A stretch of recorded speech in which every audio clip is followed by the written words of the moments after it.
is that? The probability of us achieving victory here today is only 3%. That's with me rounding up! You hear that? Those are runaway numbers! If we run, there'll be no one left to protect the city. Stand and fight, or die! You make the choice!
I see hell awaits.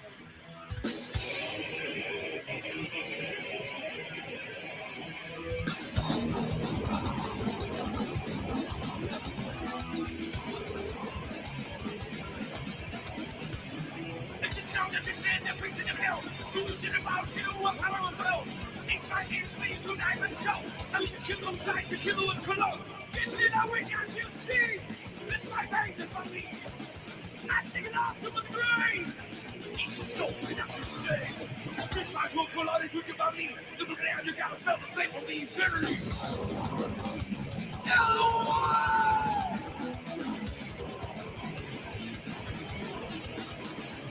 There is no dark to take no show.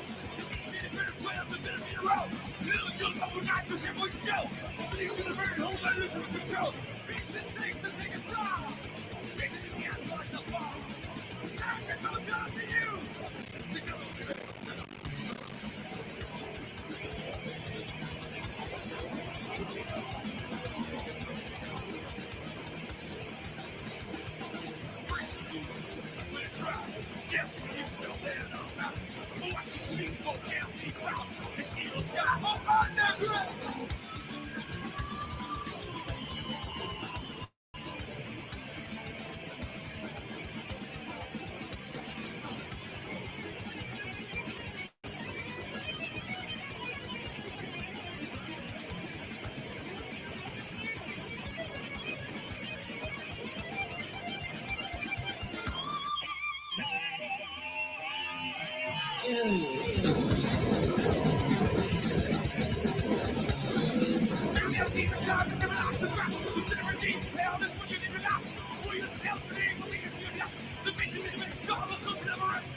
Welcome. Let me know if you can hear me or not. I'm still having issues with this thing, as you can see on widescreen, because I can't get my friggin' find the right app that was actually able to get me zooming in and out. Since I had to revamp my whole computer, like take it back to zero, apart from deleting all my folders and work files, everything was just deleted, re-updated, whatever, bleached. Welcome to Plungecast. My name is Aru, person of interest or whatever have you, because I'm interested in a lot of things. So today we're going to be talking about some crazy stuff. But if you've been here before, you know that we do first half is all about update on all previous stuff that's going on around the world, and then we get to the main topic, which is about the Greens Party. I just don't even want to say the word. Right, but New Zealand, we have, like everywhere else, we have the lunatics who sometimes have, have concerns about environment, which I'm very concerned about, which is why, which is the only reason I ever voted for them, and I have voted for them because I am concerned about the environment, about making sure that we leave something, good for the future, that our environment is nice and clean, and it's looked after for the future generation. We don't want to leave it trashy, right? Which kind of like segues to this, but I was going to leave it for later. But I guess let's get to trash. Right now in UK, Birmingham or Lancashire or whatever the freaking place is called, they've been piling up their trash. So let me get this video because it is Birmingham. You just heard it. It is Birmingham, unless you didn't hear it because, didn't work right. So let me just pop that screen off, bring the screen up. Like I said, I'm still having issues with this new revamp on StreamYard. I was so good at it last time. I could really, I got myself sorted. Now it's like, what are they doing? What do I do? Am I lost? So welcome. How are you doing? Hopefully wherever you are, you're doing well. So let's get to this. First one, Birmingham, England, the second largest city in the UK, and they can't manage their trash. Kind of reminds me of when the socialists, Biden commie government was in, and there was rats everywhere. Was it like in New York? And there was accusations of people actually cooking them, because they're so big, as fast food meat on the, in USA. And so I'm never eating street food ever again, right? Sorry, I didn't mean fast food, I meant street food, right? Ever again. So this is this week. Streets are drowning in rubbish. Bin strikes turning the city into a rat-infested skip. What do you think the Labour MP for Birmingham Hall Green, Tahir Ali, is focused on? Lobbying the council, perhaps? Calling up his friends in the government? Maybe reassuring residents? Oh, no, he's been campaigning for a shiny new airport. No, not one for Birmingham, nor is it Heathrow, Gatwick, or anywhere in the United Kingdom. He's lobbying for a new airport in Kashmir, Pakistan. Now, doesn't it remind you of US aid? Right? Hey, give us your money because you're a citizen, pay your taxes. We won't build you hospitals. We won't build you good train tracks so they don't crash the trains. And we won't give you good infrastructure and update all those houses that are rotting and stuff, and buildings that are kind of falling apart. Schools are overrun by, gun-toting kids who are not brought up right, or, education is not looked after. But guess what? We'll give millions of dollars to, where was that? Saudi Arabia to change Sesame Street into Arab language. Millions, by the way, millions. Or what was the other one? $30,000 US to make trans comics in, was it Argentina? I get it all. It's all these things. It's South America, right?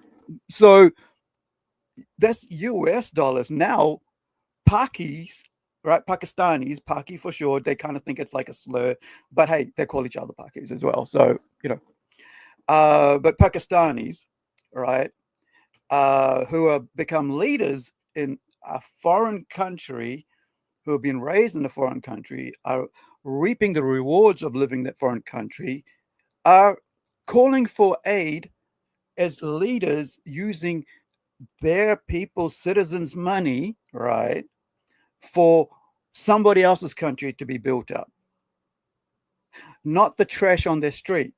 I thought that was remarkable, that the goal of it all, right?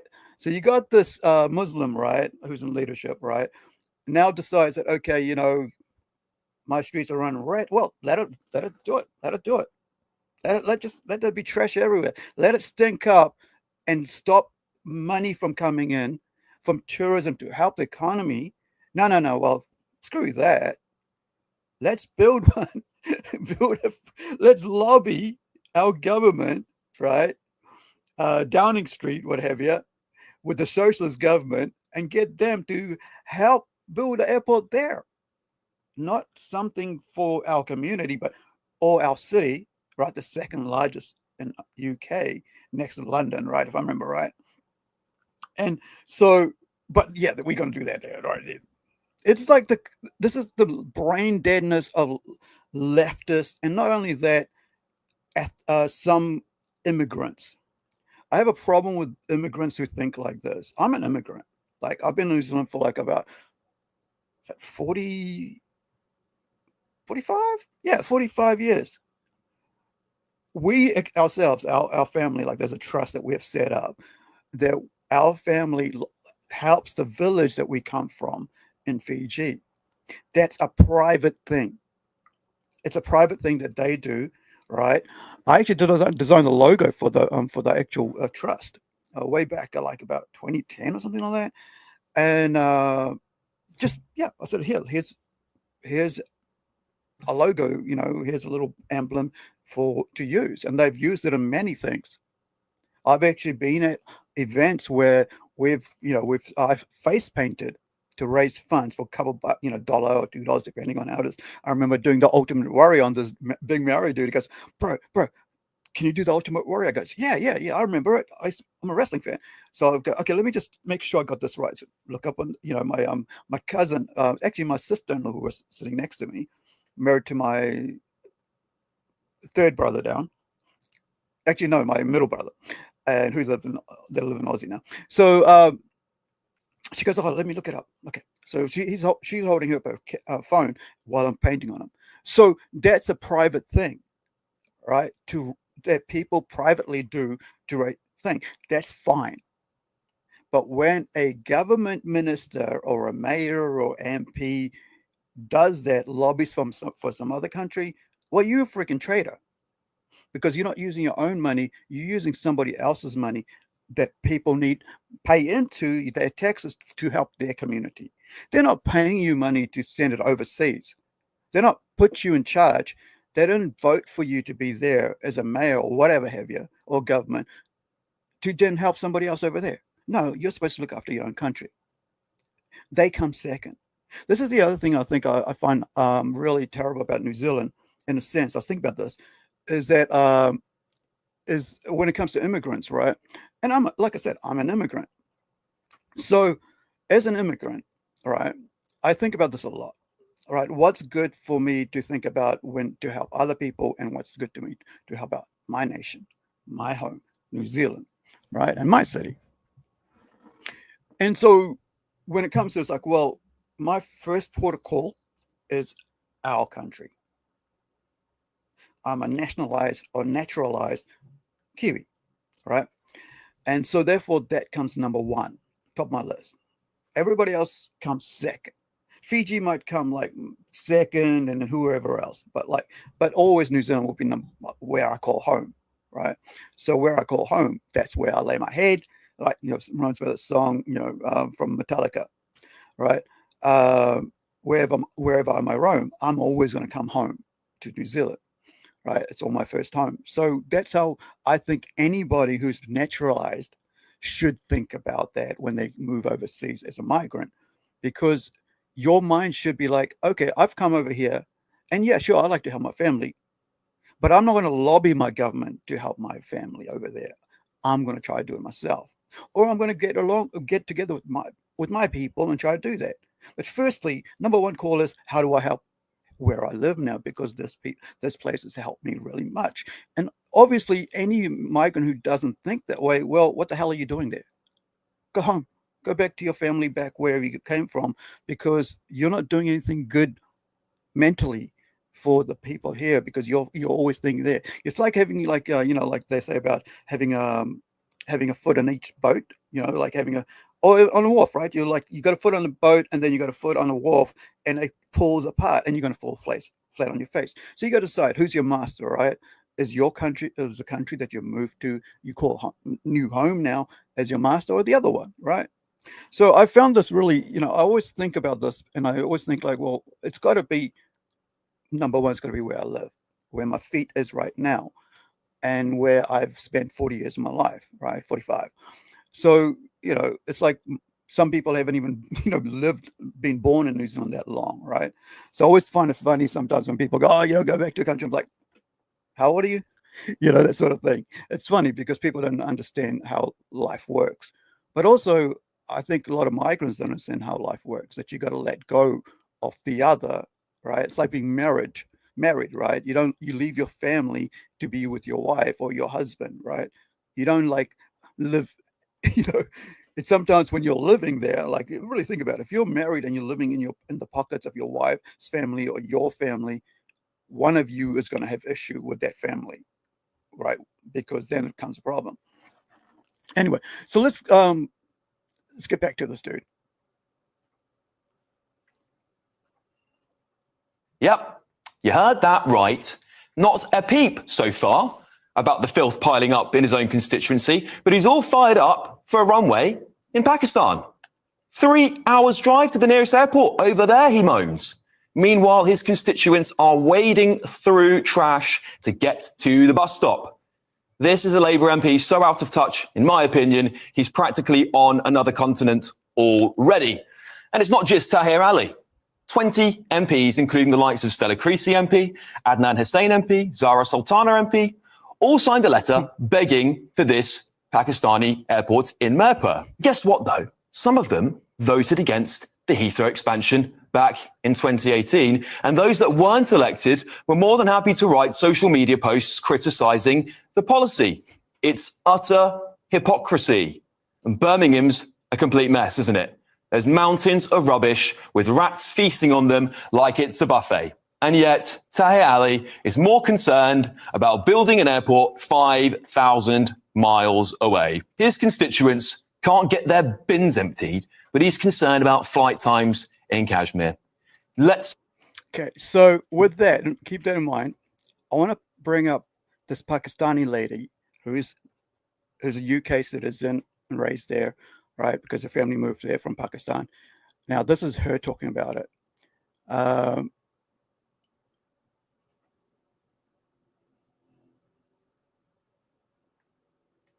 And it's going to come up soon. So this is... I'm not going to lie, guys. There is something very sexy about a man who takes charge. Please watch this. Brothers, you don't dump it here. Yeah, because I don't want to be picking up all your rubbish. Yeah? Simple. Those are Muslims doing that, right? But it's in flight tipping faces going to be shown and shared with the council. So please don't leave your rubbish here. Take it into the car park. These are migrants, by the way.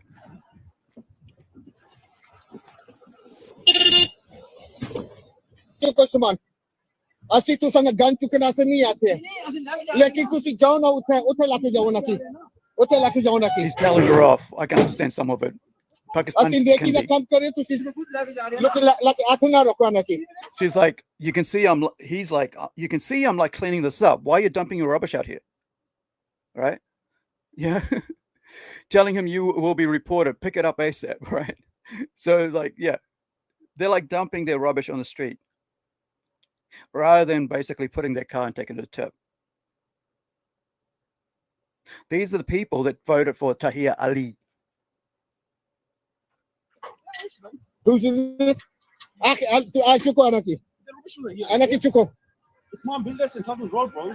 To see Tottenham trade way to see at the Dakar. Rocco up on the Axman. La Joanaki, Atana Rocco. So basically, he's got a truck, this one dude and a couple of volunteers, to clean up his own community because his own community is putting trash on their street where rats, flies, maggots, man, like gross, right? Is going to be running all over the street and pouring out of the. I just can't think of it. Like you guys know what happens when like the heat and whatever and the rot, right?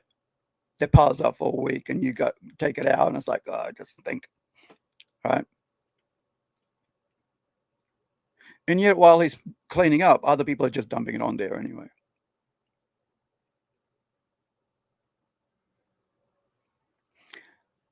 Labna is quite smart. Like, I mean, not quite smart. She's very based in her channel, right? Do follow her channel. She does talk to,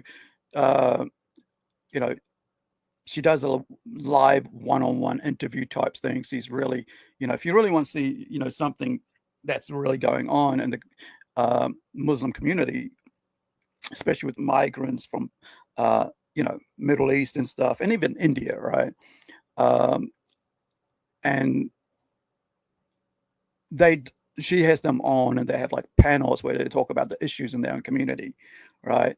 She has like people that have, white women who have like basically married into Muslims and found out what it's like, right? I watched this video and she was like going, oh, this happened to me, this happened to me, this happened to me. I'm like, did you not really think about what you were? You were just a token person that they could like, whatever. And this is really what's kind of sad about people jumping on board the Muslim train, right? The Islam train, I should say. And I'm not talking about the actual people. I'm talking about the religion, right? They're jumping on the religion train. And without really understanding what it is. See, there's a difference between what the Middle East, right, Muslims think and what the Muslims in Fiji think and how they live and what their beliefs are. Because it's totally two different things. And a lot of people think it's like Muslims in Fiji are the same as Muslims in Africa or the Muslims in Middle East or India, right? But it's not. They're so friggin' different. Or like just like listening to them, I'm like, I never heard this when I was growing up in Fiji. I've been around Fiji Muslims and I've never heard this. And like, but you look at it's like because because people outside of the Arab community don't really read it in the Arab language because their Quran's like interpreted so many times. Whereas like if you read the Bible, it's there. It's just there, right? It's just there. You can just pick it up and read it for yourself and put it down, whatever. It explains itself. Whereas if you pick up the Quran, there's about 10,000 people trying to freaking explain what it is. And it doesn't like make sense because everybody's going like this and this and like, oh no, it's science based. And no, it's not. It's like, because it's like translations are like all over the whack. But Lubna really like gets to the crux of it on her channel. So yeah, do check her out. ਅਸੀਂ नेकी ਦਾ ਕੰਮ ਕਰੇ ਤੁਸੀਂ ਸਾਡੇ ਵਾਸਤੇ ਜ਼ੁਲਮ ਕਰ ਰਹੇ ਹੋ ਲੇਕਿਨ ਤੁਸੀਂ ਆਤੇ ਕੀ ਸਾਂਸੇ ਰੱਖ ਰਹੇ ਹੋ He's really ripping into them. ਠੀਕ ਹੈ ਤੁਸੀਂ ਮੂਵ ਕਰ ਲਓ ਉੱਥੇ ਲੱਗ ਜਾਓ ਨਾ ਕੀ ਆਤੇ ਨਾ Into his own people, by the way. ਲੇਕਿਨ ਫਿਰ ਉਹ ਗੱਲ ਨਾ ਕਿ ਜ਼ਾਹਿਰ ਨਾ ਕਿ ਬੰਦੇ ਜ਼ਿਆਦਾ ਹਨ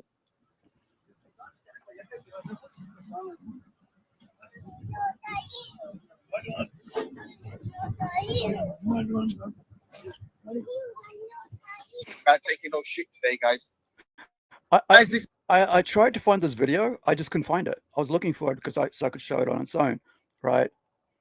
So there's a Pakistani dude in his own community that's been rotted out by his own community, right? People that live in his own community have chucked out black bags of rubbish and everything there, meat, whatever have you, right? Vegetables rotting. And he's decided because he's a base dude. They're like, this is gross. Like, what are we? We're living in another country and we're treating it like Pakistan, a third world, which Lubna gets to. Because this is what I was thinking. I was like, what kind of behavior is this? Right? Because like when my trash piles up, like, I get it out. right? But there's other stuff like boxes and stuff, and sometimes, you know, I'm like making my you know, balcony bed, garden bed, yeah, garden beds, right, and stuff. And I had all this timber that started rotting over after 3 years, and so my landlord was over here with the van, and I said, hey, wait, are you going to the trash? Because he was like, he had other stuff because he manages a whole lot of units. He goes, yeah. I said, look, can you wait, and I'll grab all this stuff and I'll chuck it onto your thing and you can take it from me. He goes, yeah, he's going to the load anyway. I was like, cool, got it out last year. I was like, so now all I'm doing now is like all my garden beds are like basically, I think it's like 40 liter plastic containers, right? Where I grow my, you know, herbs, raspberry plant, you know, potatoes and all that stuff, flowers, what have you. And now the wood's gone, you know, except for one. I'm like trying to stop the water from falling out everywhere off the balcony. So I find it really strange that like back in the 80s, we'd be going around being taught to clean up after ourselves. And now New Zealand still has this pure New Zealand thing. I find it really offensive that they actually use that. Pure NZ, because it's not really, because if you look at our streets, in the last decade or so, there's trash everywhere. Even though there's rubbish bins everywhere, people just throw rubbish everywhere. There's supposed to be like a working bee nation. This is how bad it's gotten, national-wide, kind of like I think it's a national-wide or city-wide, whatever it is. So a post come through on Facebook saying like, hey, we're going to get together on this date, this week, we're going to start picking up all the trash. So somewhere along the line, the last decade or so, because we were run by socialists, our children will stop being educated at home and at school, all by each other, because peer pressure is good when it's like, hey, bro, don't litter, man. Seriously, like put it in your pocket or put it in your bag and take it home. Or when we go next, there's a rubbish bin right there, and chuck it in there. See, that's good peer pressure. We need that back. Anyway, so they're going to do this working bee, and like there's one of our MP there's a working bee to clean up our waterways because people just chuck shit into the waterways. This is waterways like creeks and rivers, whatever, but mainly creeks that come from the hills and stuff and all that, and it goes all the way down to the waterfront, which is like kind of like goes into the sea. So people have been dumping their rubbish, like one time I saw a friggin' shopping trolleys, and not only that, but and there's usually one or two. So I used to take a photo and I click it because I walk around with a cane. I got back issues and I ain't going to be able to get down in the river. I did one time and it was enough, right? And that was to pull out somebody had thrown what is it, like the two-wheeler scooters, right? Somebody had actually thrown scooters into the river. Maybe they'd stolen it, maybe it just flipped out and fell. They decided to get it, the kids. And so I saw it and I found one of my friends. I said, hey, because he had kids, I said, drive me home and I want to get you, help me, get you, if you can get one of your kids to come and help me. There's a free freaking scooter because somebody just left it there, almost new. And so the other thing I was saying, there was a boxing bag, right? Big black boxing bag that somebody's chucked in the river. That's going to block the waterway. It's going to pile up, and the rubbish is, all that stuff, man. I think people are just, I don't know what's happened. That the decisions this generation's just gone, like Y or X. We are X, right? So Y, Z, whatever have you, maybe Z, right, has not been taught to look after stuff, to look after, their environment. I just don't know what's going on. And this is this is adults here in the UK doing this. So this dude gets up, right, and gets a truck and decides to clean up. But while he's cleaning up, other people are just putting their rubbish in front of their houses. And he's like, what the hell are you doing? This is a message going out to our people from Small Leaf. When it comes to voting, don't be fooled by your council saying, this is what we did for you. Yeah? This is the only reason they're doing this is to make sure that the next election you would vote them. The reason being we are in this mess is because of Labour. Just remember that, yeah? Remember that Labour, we had 7 years and 6 months or something like that of Labour before she ran away. Jacinda Ardern, Cindy. The Aussies called horseface. I wouldn't, because I think that's just kind of rude. But the Aussies did, right? The newscasters. So just thought, But we called her Cindy. Basically ruined our economy, promised big, spent it all on paying Muslims. Yeah. Just remember that. Wasting, I think it was like about $50 million in gun buyback thing from actual legal gun owners in New Zealand because of some dude over in Aussie decided to come over here and illegally get a gun from criminals and go and shoot up some mosques, right? And people. And so the taxpayer had to pay out to buy back the guns. It's basically bankrupted our money that was actually allocated for housing for our citizens. The question is, where's the police? Yeah, where's the police? Well, because it's the Muslims who are terrorizing the police. So the police are staying the hell away from the Muslim communities. Sadly. Remember in the UK, US, it's all cops are bad, whatever. Because, and then those poor communities go, where is the cops? Well, you're the ones who defunded us. We don't have the resources now because you guys said, well, to your socialist government to not pay us, to not help us recruit more. We're having that problem here in New Zealand right now. There are a lot of people want to be cops, but they're just not, the resources aren't there to be cops. So what happens there is the poor suffer because the rich are able to finance their own security. They're able to live in locked communities, right? But the poor aren't. It's like gambling. Gambling targets the poor. It doesn't target the rich. They've got the investments everywhere, housing, what have you, in other companies, because they have money. They don't need to go gamble, right? And but the poor are how do I get rich faster, right? So they get gamble. So there's a whole lot of influences right now in New Zealand being put on blast, influence, social media influence and stuff, and radio being put on blast. As one of my, Justin, one of my friends who I interviewed the other day with his comic book said, even the radio, because I don't listen to radio. So he said, even on the radio, they're freaking doing, they're trying to get people into gambling, online gambling.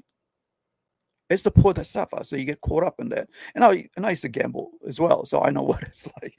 You kind of oh, if I could, expand my horizons a bit more financially, then I could start this. And I'm like, what was it saying? And then I realized it. A duck in the hand is more than worth two in the bush, right? I couldn't say bird. Yeah, bird. There we go. I got it. But I think a lot of people are realizing that, listen, get rich quick schemes just don't work. Sometimes you just got to do the hard work. And it's it's like lottery, right? It's 1 in a million chance. In New Zealand, it's a 1 in maybe about 5 million chances. It's people have probably spent, a single person's probably who buys lottery tickets, has probably spent more than probably hundreds of thousands throughout their life if they just kept it.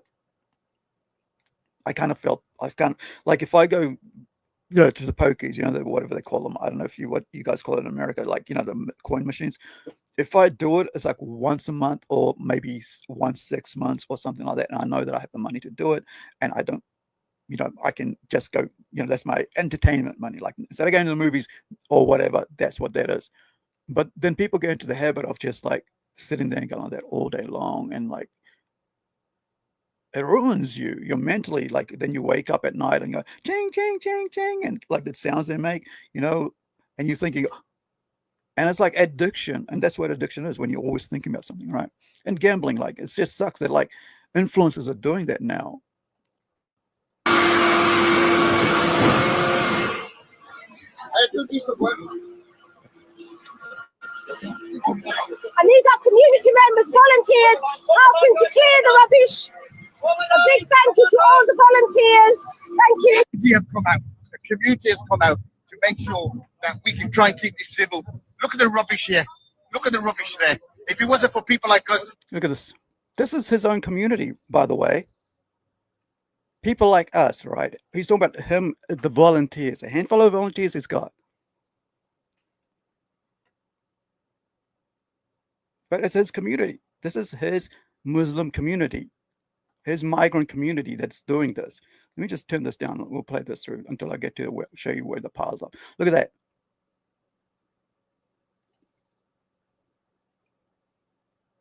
Look at that. See, the other thing about UK, like my dad's from there, is that the houses are sandwiched, right? They like packed in. You might have a little backyard, you know, what like 5 meters or something by 10, whatever it is, and you got a little 5 meters by 10 in front yard. That's it, right? And unless you're rich enough to afford something better, but they're all like sardines next to each other, and it's just crazy, It's like I couldn't imagine that. Like I have lived in units, like I'm living in a unit now, but it's only like 8 or something like that, 2-story, whatever have you, right? But I've lived in like high rises, and like the noise when you're at the top of the high rise, bro. I had to leave because I just couldn't think the car noises, because I lived in the city. I actually moved away into a house by myself, like with my missus, like just ex-wife, right? A 3-bedroom house by ourselves, away, just so I could like work and write and work on my comics. This is like 2007, 2008. And just so I could think throughout the day, because like every time I got off work, I'm hearing noise all the time at work, 8 hours a day. Then I get home, it's noise, drives you crazy. And this is why I think a lot of segue, right? This is why I think a lot of city people are nutcase. They have a lot of mental illnesses because of that, because of the constant noise, right? The constant noise, the buzzing, the sounds of beeping horns, the chatter, all that, the crashing, the right, the police sirens and all that, or helicopters, all that, because they just, their minds constantly at work, their head, like when I was a kid, right, I couldn't go to sleep until I had music playing at night. And then now I can't go to sleep unless it's very quiet. Now I can't even like write or create anything until there's no noise at all. Like if there's even a little bit of noise, I get distracted. But when I was a kid, I needed the noise just to go to sleep. So, and this would I think like, and that was because I lived in a rural area, right? Way up in the Wop-Wops, like rural, like farm area. But when I went to the city, I really didn't need noise because there was noise there all the time. And this is why, this is why you'll see like a lot of like leftists and liberals and socialists and commies, right, are crazy when they're in the city. Seriously, I think that has to be with this, like it's kind of like some sort of like is it suburbs? Yeah, rural suburban, right? Suburban, not actually suburban, like city, right? The actual sandwich, like this sort of thing, right? Like sandwich living. Sardine can living, right, where you compact it in. Yeah, hold on, he's gonna see behind him, right? Rows of friggin' piled up rubbish here.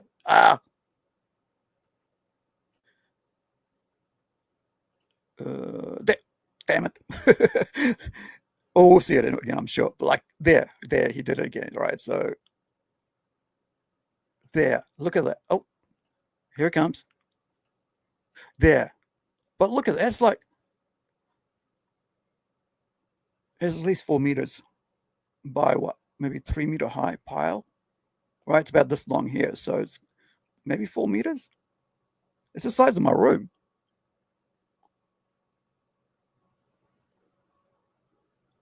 Can you imagine what's that like having in front of your door? right?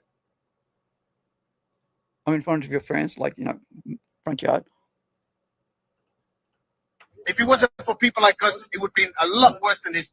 Outside to a masjid here. Yeah, but like I said, it's people like him that actually put that out there.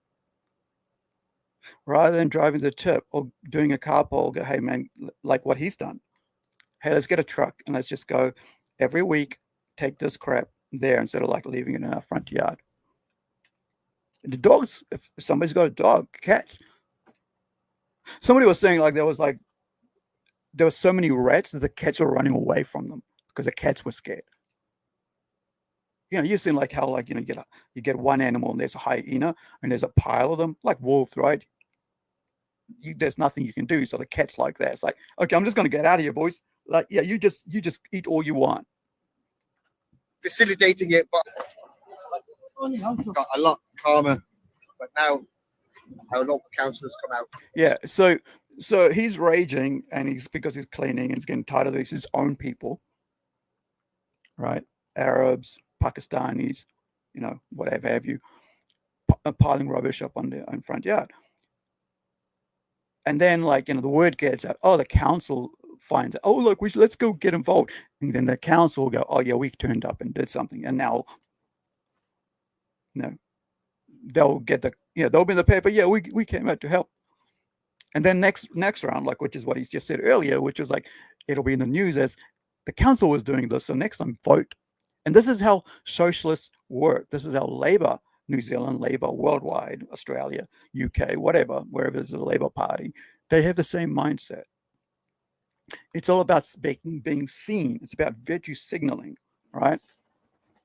It's like, what will get me in the newspaper?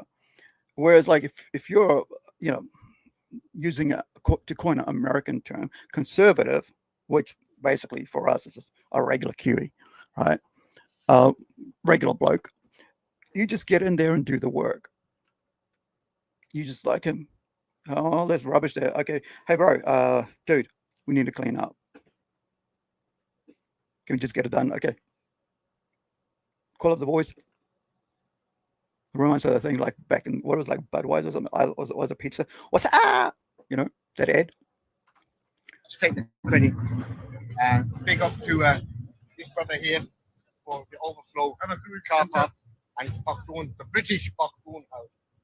There's one positive thing is that these people here, the community, that's a positive thing that's come out of this cleanup. It's great to see our brothers have come and cleaned up the rubbish that other people have left behind. Yeah, your other brothers. This is what he doesn't say. He doesn't say it's our own community that's left behind because, it's his own people that left done that. Shame on those people. If you are those people in the month of Ramadan, you're putting stress on unnecessary people. Yeah. See, now he's calling it out. Now he's going, it's the month of Ramadan. It's you people, you Muslims in the month of Ramadan, the fasting, right? Who has, are making your other brothers smell this putrid stink. Shame on you. Something positive, you know me. Okay, well, hi, this is, we are by Moari Road where we've had Al-Hijra Mosque open up their car park for the trucks for the rubbish to be taken. And a real big thank you to Al-Hijra Mosque. So there's something that someone said here about this.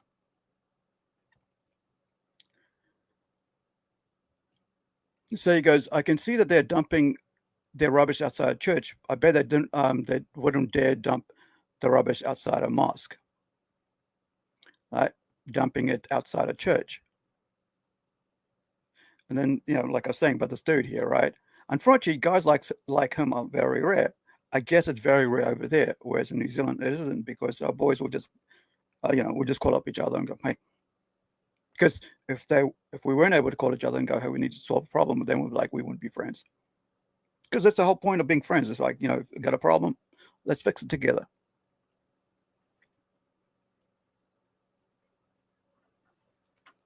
But this is their community. This is their little Muslim community, right? Because they're trying to create their own Sharia areas to live in, which we'll get to about taxes soon. thank you to all the workers, to the bin Volunteers, workers, to the volunteers, cheers. all Yeah, the community. because it's trying to make sure it's volunteers. They're not getting paid. When you say it's workers and it's paid, right? They're not getting paid. They're doing it for themselves. They're volunteers. Community members who came out to try and make this work. By the way, when they say community members, they mean the people in the mosque. They don't mean regular people. They mean people in the mosque. So it's always, it's kind of like those other volunteers basically came up to be seen to help because this dude had enough. And this really sometimes is what it takes. You need a base dude or lady, right? It doesn't matter what gender you are. You need someone based to go and take action. I like, if you guys, follow this channel, you know that like one of my mentors is a Moari lady based, right? Who basically got me, to start up a convention, comic book convention here in New Zealand, like anime pop culture convention, right, in my city, because she said, I'm into arts. Have you ever thought about doing this? Like, yeah, I have, but like, I don't have the funds. So I don't have the, I don't have what I need to do this. He goes, well, let me help you out. And we spent 5 years doing that. And she was there all the time, backing me up. See, so it doesn't matter if if you're female or male, if you're LGBT, whatever you want to call yourself, but if you're base and you care about your community, then I'm all for that. But you got to be caring about your community first, not about some freaking shit overseas. This is what I always get pissed off about when people start handing over resources to people overseas, sending millions to I think it was millions to freaking Ukraine. What's that got to do with us? We needed houses here. We needed our roads fixed here. Roads fixed here. We got people living on the street. We got people paying high rent because they can't afford housing or to buy a house or for their first home. And I really hope that we can clear this rubbish and hopefully let's improve our community for the better. Inshallah. So my personal observations are that I think it's fantastic. Yeah. So listen to what Lubna says here. And this is why I like this lady, very based, right? And she doesn't mess around. She does, and her channel's, I catch it every now and then because, busy. But she's like a person of interest like me, right? Someone who is interested in stuff and really concerned about community. Like I said, for 5 years, I spent so much of my time and energy and personal finances to run a convention locally, right? Hours and hours of work making that work because I'm concerned about my community. And I think that's the thing that I'm all for helping people who are concerned about their community, their local community. I think that's the best thing because you should want to, you got to heal your own self first, right? And your own self or your own body, and your own body is your community, right? And if you see something, you got to say something or do something, or find someone who can help. And that's the other thing, because, a lot of times, just because you don't have the ability to do it, you can always find out and reach out to somebody who can. I mean, fucking social media is here, man. You don't have to just sit around and do nothing. You can just at least go, hey, this is what's going on. Like I said earlier, it's like I can't get down into a river and pick up trash, right? Or pick out a trolley because I've got a broken back and a broken neck, right? And gotta use a cane walking around, so I can't use one hand anyway most of the time just to get about. I mean, so what am I do with one hand, right? So I take a photo, go, hey, this is what's happening here, this is where the area is, and pass it along. And then the people who actually take care of that, volunteers, will go out and pick it up. And so I don't have to just sit at home and go, man, I wish I could do that. No, I can't. You just got to be active in how you can be active and draw attention to something proactively, right? Rather than yelling and screaming at the clouds, laughing for Palestine, right? A non-existent country or place, right? And you can LARP all day long you want, but like if you're not really grounded in your community, not that I'm saying you have to, right? Everybody's busy. But if you are concerned about community, you know, what is that? Charity starts at home, right? So here's Lubna's thing. I didn't expect to get into almost an hour of this, so I'm going to like to jump ahead to some others, to Mr. Green Party very quickly after this. Let's go through this. Fantastic that community members have come out to clear this mess. And of course, this video is from a few days ago. And like I said, there is something very sexy about a man taking charge. However, the fact that things got so worse and got to this state is what is absolutely shocking. One person dumps their rubbish, then everyone else follows like a sheep. No one takes responsibility. They do what is easy, not what is right.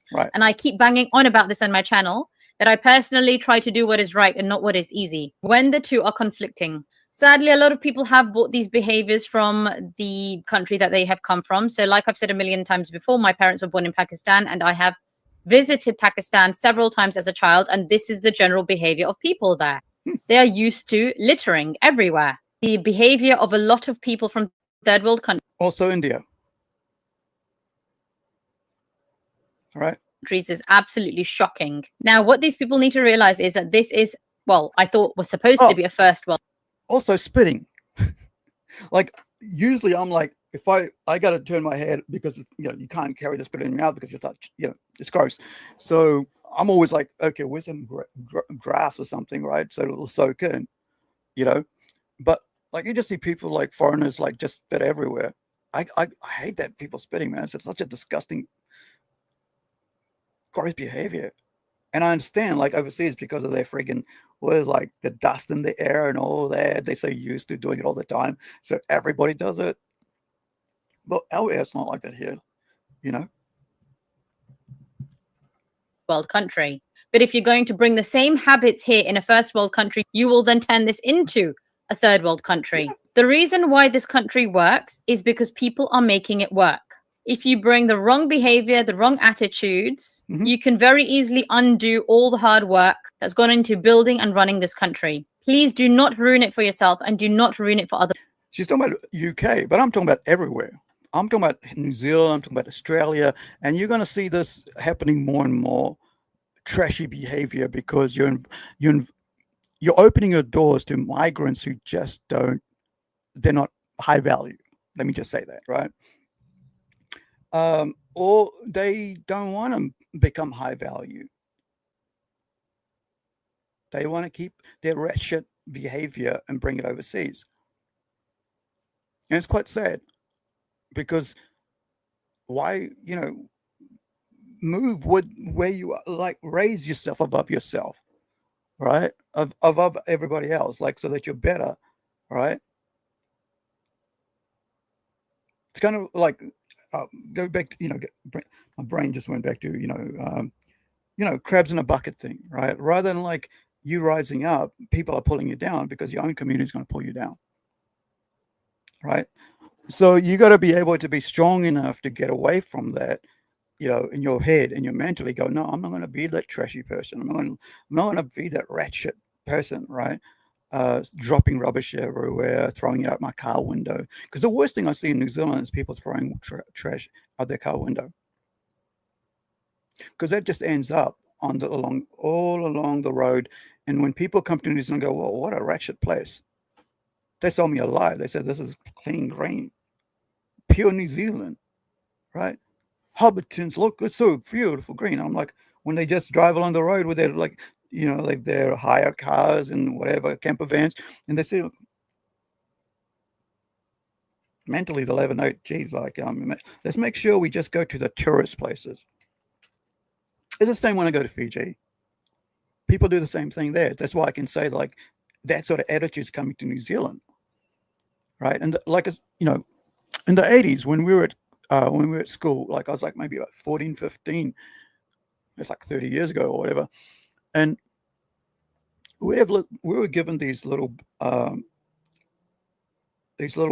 stickers and stuff, and like before I think even TV, before you went to Be a Tidy Kiwi would come up like just on TV, and you'd always be like talking about like putting it in the trash and like, you know, stuff like that. all these, safety things that you'd see and stuff, and just being a tidy Kiwi, right? Be a tidy Kiwi, because it kind of rhyme, tidy Kiwi, right? And so kids were like, yeah. Now it's like, you just rappers, pie rappers, lolly rappers, whatever, pastry rappers, cans, McDonald's trash everywhere. It's just sad to see that. The people. Now, I know in Birmingham there has been the strike of the bin workers, but that is no excuse for all the behaviors. Yeah, remember earlier we said there were the first video played about how the mayor was and his MPs, right? Socialist MPs were all lobbying for a road to be built over in Pakistan, 5,000 miles away from their own community. But rather than lobbying for more pay for these trash collectors, right, to clean up their own yard. See, socialists have this brain cell that everybody should be equal. We should all be equal. But while they're being equal, there's somebody in their community being unequal, being mistreated, because their mind's over there. Because charity to them doesn't bring in at home. Charity is all about those people over there. It's about the connections. It's about looking good over there. It's about their race. It's about their ethnicity. It's not about what is needed in their community. The shocking behaviors that we have seen in the past few weeks from the community in general in Birmingham. Now, it's thanks to these volunteers and workers and men who I feel are real men who are taking charge, leading, and who are willing to snitch on their own people, i.e. the people of their own race and religion, when those people are out of order. Now, I've said several times before on my channel that, yes, I focus on condemning the bad apples from my race and religion, but that doesn't mean that I'm blind to bad apples within other races and religions. But that's for people from other races and faiths to condemn the bad apples in their community. So I'm not saying that the issue is only from the Pakistani community or only the Muslim community. There are migrants coming in from all over the world, and sadly, many of them are not a good cultural fit for us in terms of values, behaviors, and mindset. We, as citizens of United Kingdom, should not be afraid to say that. We have standards in this country. Yeah, and you, as the citizen of your own country, have to say that as well. Like, we don't want wretched people in our communities. We don't want wretched behavior, because if you don't say it, if you don't stand up to that, it's going to continue. And then it'll get worse and worse. And over time, it'll be like just shithole. I noticed there was a video on Facebook that came up out of Africa. It was a corner street, and they said it was 2014, and they said 2024. And it was just nice and clean. Everything was beautiful. And then 2024, trash, homelessness, people just it reminds me of the poo detector app that they had in the US, where you don't step there because there's a human feces there. How gross is that? But you need an app, right? Someone has mark out that there's somebody has actually downtrowed, or maybe they didn't, and they just dropped the load on the street in front of the people's businesses or homes. That's wretched behavior. And that's been the last 10 years under socialism across the world, by the way. Not just US, not just UK, New Zealand, Australia, because how a country is led is how the people at the lowest, follow and do behave. That's why, it's just crazy, man. I usually don't like to play the entire video on these things, but because there was 2 videos involved there, I did. But please do check out Loveness thing if you're interested in Islam, right? All migrants and stuff. Do check it out. The thing about anything is religion or whatever it is. If you're interested in something, learn about it first. Learn about the good and the bad, right? It's like when here's the thing, right? Like the way, when you guys, when we go to look at a movie, right? Somebody says, hey, here's a movie. Go check it out. It's like, no, hold on, bro, hold on. Tell me about it. Right? Who's in it? What genre is it? Right? What was the plot? What was the storyline? Don't give me this. Don't spoil it for me, but just give me some, some little bits and pieces that I can, bits, that I can like see if it interests me. And that's basically how you got to look at like anything in life, right?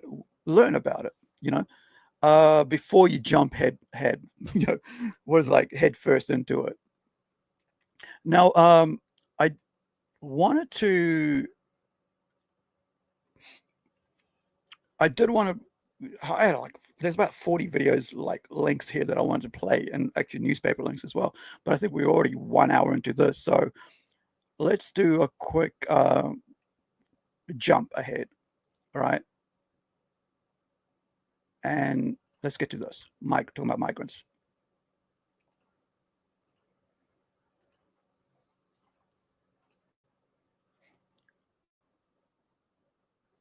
The video that I'm about to play to you, if that doesn't scare you or worry you or spring you into some kind of an action, then I'm sorry, you're sleeping, you're ignorant, you're a fool.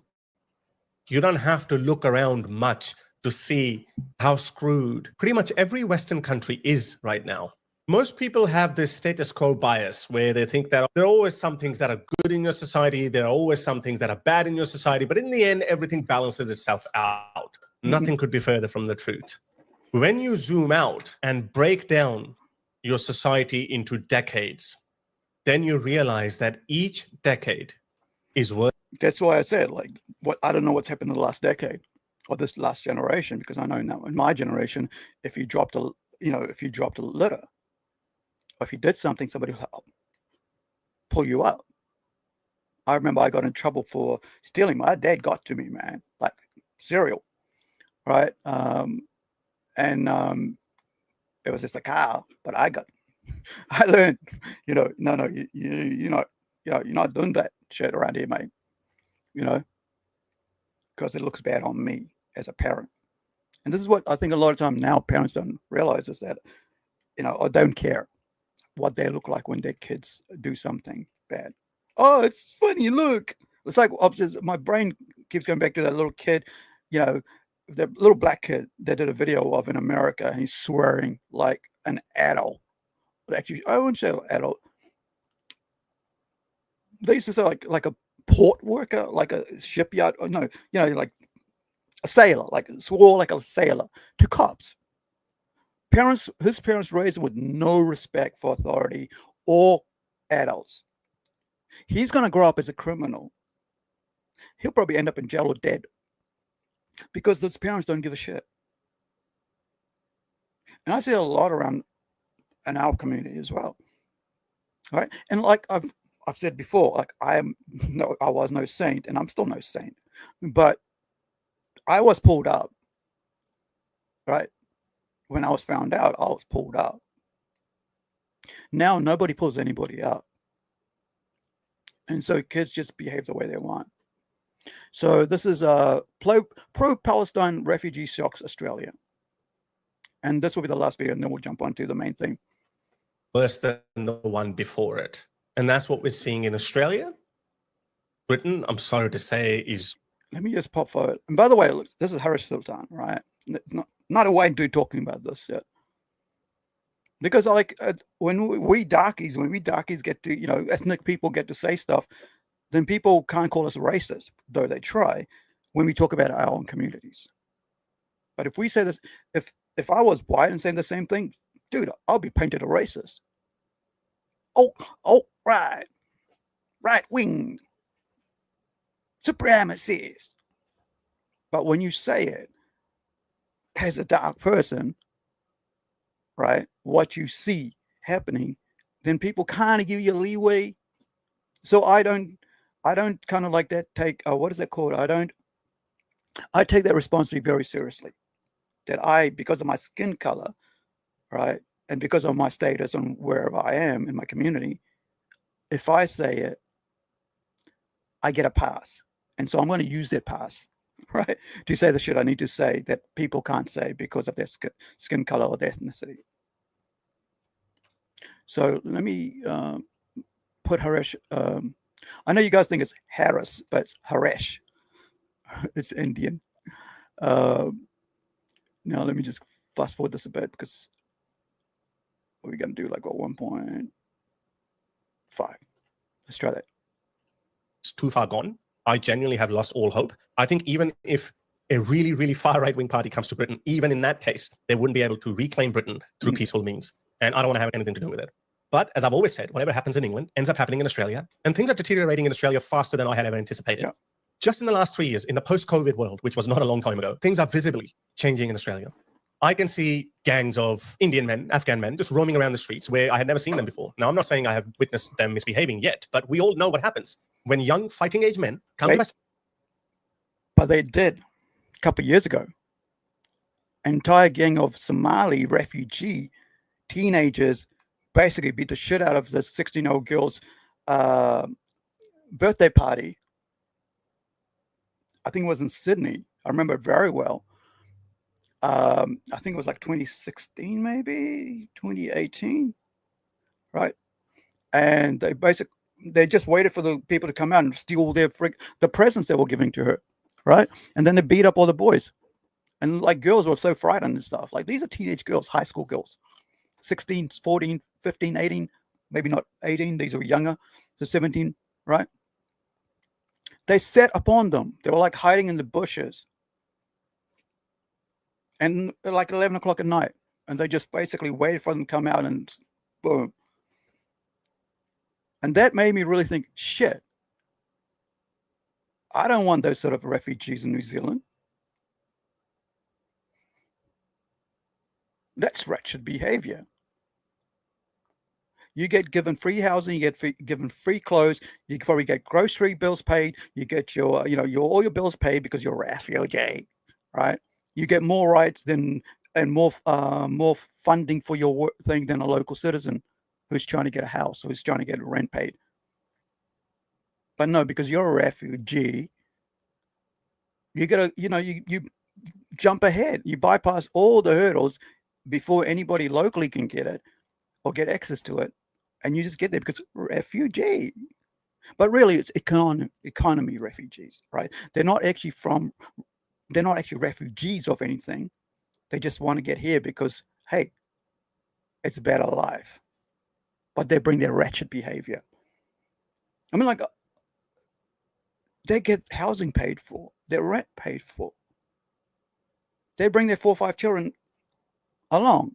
Yet for us in New Zealand, and this is something I've been thinking about, is like we in New Zealand, parents aren't having children because they can't afford to. Yet the ethnic people are having children left, right, and center. Seriously, and I'm ethnic. I can say that, right? Because I see it.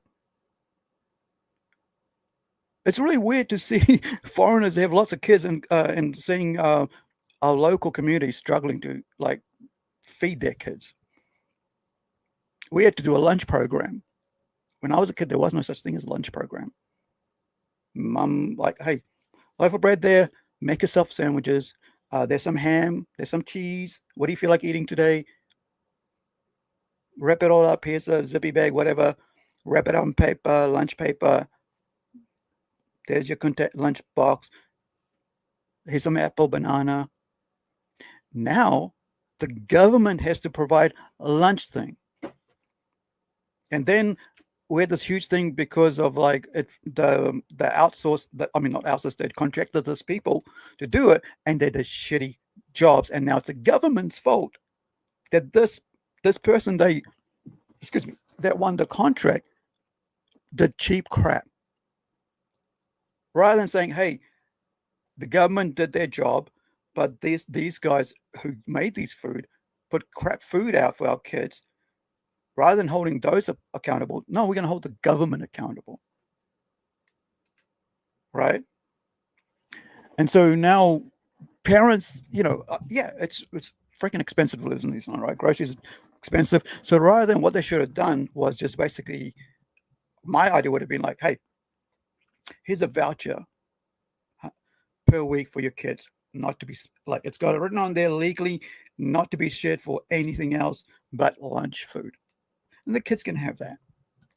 And at the school, and like we had like canteens, right? You could buy whatever you needed to drink, whatever food, and you can say, well, this is a list that you have with your coupon, your voucher. 1 drink, 1 sandwich, 1 apple, 1 fruit, one muesli bar. What's it? You guys, so people call it something else overseas. I don't know what it's called, but it's like oat bars and all that stuff, raisins and all that on that. But instead of that, they just gave it, and this is the thing, like you do your best to come up with something, and then you realize that like you got ripped off and now their company's gone down, owing like $170,000 or something like, or more to Texas, because they're like they're in so much trouble. That company that was like the school lunches. But I would have just went with the voucher. Vouchers are cool, like because there's it's already legally told.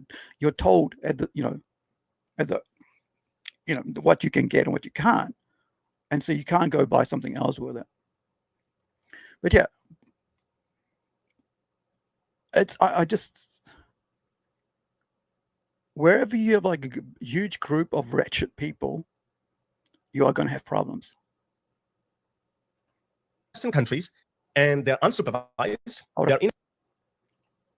But we all know what happens when young fighting age men come to Western countries and they're unsupervised. So in the UK, right? All getting together and protesting and chasing locals down with like batons. Yeah. In a culture that is totally alien to them, they have totally different warped views of Western society and Western women, then things never end well. Again, as I said, like gang rape, child abuse, pedophilia, like, I didn't know it was wrong to like hurt a 6-year-old child sexually.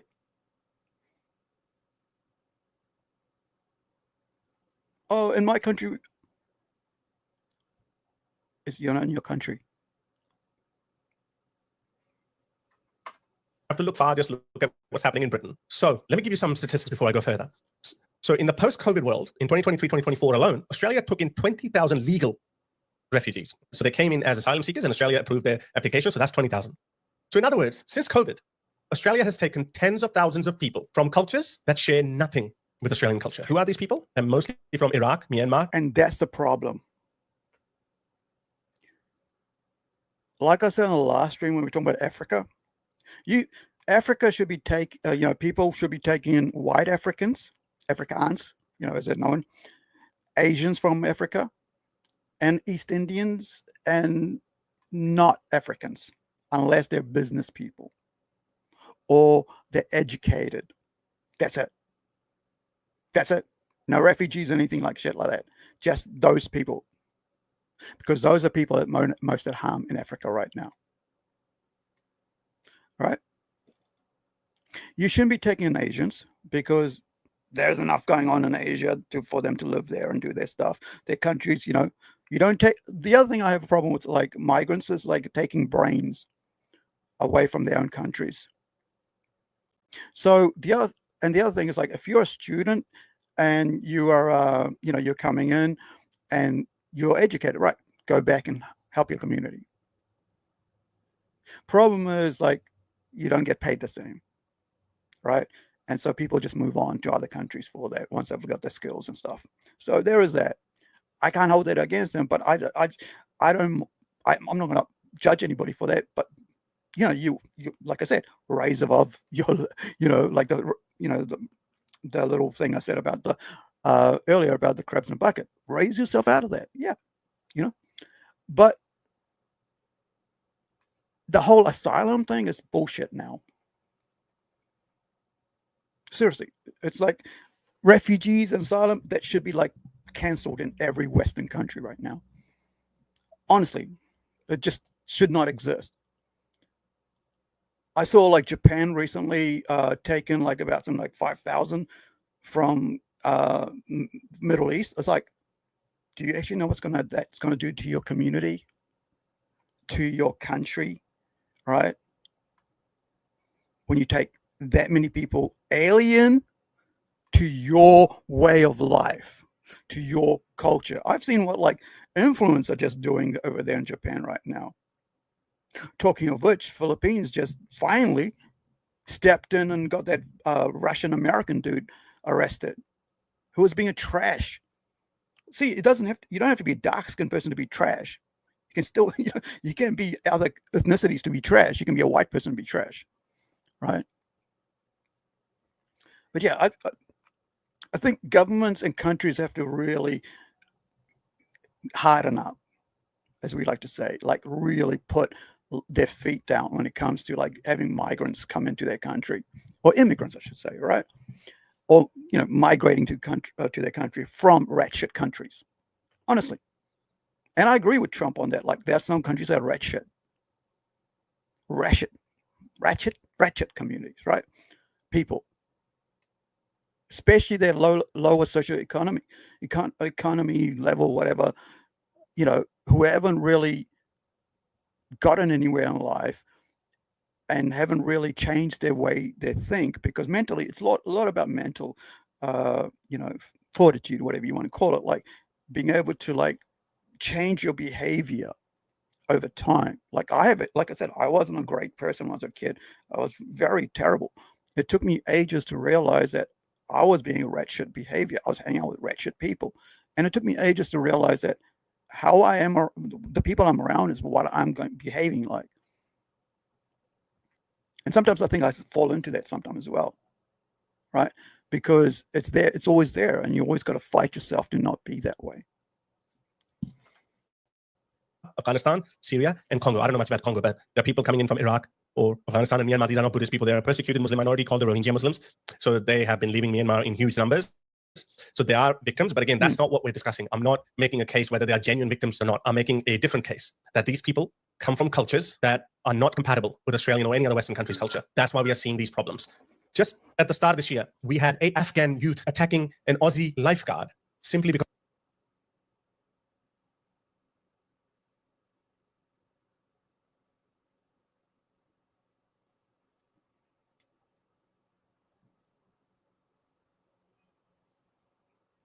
Just think about that.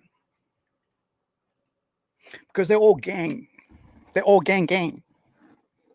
Right? The ethnics are always gang. It's not like, whatever, 101. It's always gang. It's all about the brother. Do you see like white people go, brother? No. It's like, really, with ethnicities, they're always brother up. Doesn't matter if they're wrong or not, or in the wrong. They'll just say, yeah, let's go. I always hated that. I kind of like really think it's like, it's part of that whole wretched society. It's like, you got to decide because he's part of our race or ethnicity. It's tribalism. The lifeguard, simply because he told them. Hold on, spec that up. In country's culture. That's why we are seeing these problems. Just at the start of this year, we had 8 Afghan youth attacking an Aussie lifeguard simply because he told them don't do somersaults in the swimming pool because he was endangering other people's safety. And they just beat the hell out of the lifeguard. And then don't bring your wretched behavior here because you're going to endanger other people. Oh, this is our country. This is what we do in Afghanistan. You don't tell us what to do. Like I said, you got to check. And you got to stop bringing these people in big groups. Really, you do have to do that. Because you're putting your own citizens at danger. You're putting your own women and children at danger. You're putting your own elderly at danger. I mean, if you watch any of the live streams we've done or the video clips or whatever we put out, you can see what I've talked about. To these mongrels, hyenas, dogs, right? Packs of animals, everybody's a target if you get in their way, if they don't agree with what you say. I watched, there's like videos of dudes, teenagers telling girls how to dress, or they'll, in the UK, because they're Muslim, telling white girls how they should behave around them in their own country. As migrants, they get to do that. And well, it's called brown privilege. It's called ethnic privilege. Nobody talks about ethnic privilege or brown privilege or darky privilege. They all talk about white privilege. But really, dark-skinned people get away with a hell of a lot more than white people ever have in recent years. A few days later, a similar incident happened again. So who are these people? I'm forgetting the name of that French philosopher who came up with this theory called structuralism, where he said a person's thought and behavior can be traced back to the culture he came out of. I never paid. That is totally true. That's why I said you gotta rise and evolve out of that bucket of crabs, right? Mentally, because you'll continue in that behavior. That's why I see generational shitheads, I should say. Mongrels, right, as we like to call them here. Generational mongrels. Paid much attention to this line of thinking, but I firmly believe in that now. What they did on 7 October is good or bad? It's good. It's good. So the killing of women and children and the elderly, the maiming of people, beheading people with shovels, all of that was a good thing. And this guy, I'm pretty sure he would have come here as an asylum seeker. If he lives here permanently, then he's a refugee. You can't help but ask, what kind of people has the Australian government brought in? Do they know who these people are? Are these people vetted? If this guy goes on a stabbing spree, who's responsible? Anyway, listen to this one. It gets worse. Okay. I'm going to leave that for you guys to check it out. Links in the chat. Do give Harass Sultan a follow. Right? He's from Aussie commentator out there. Sure, he doesn't need me to, promote his channel, but good content. It's always good to follow, good commentators, right? And he's an atheist, by the way. So, I don't class myself as an atheist, but I lean, I don't lean towards religion either. Is that agnostic? I don't know. Or Gnostic? I have no idea. Now, let's get to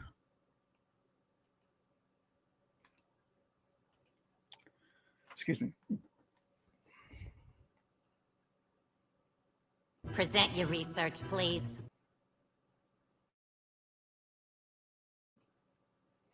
Okay, we are going to be looking at some... Don't casually say dark stuff like that. He's a freakish raven-haired heathen! Oh my. And, it's just...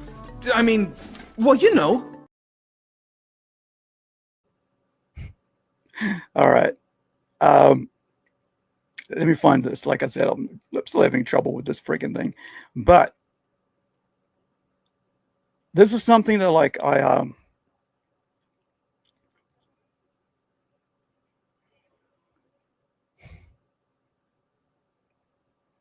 okay.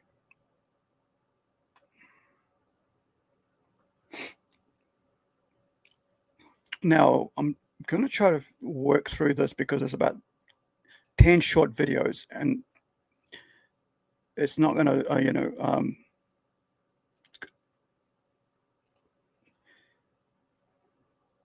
right. And there's I'm going to lay a groundwork for the type of people that are in the Greens in New Zealand, right? So that we can see a pattern of behavior from the Greens, the Green Party that is in New Zealand.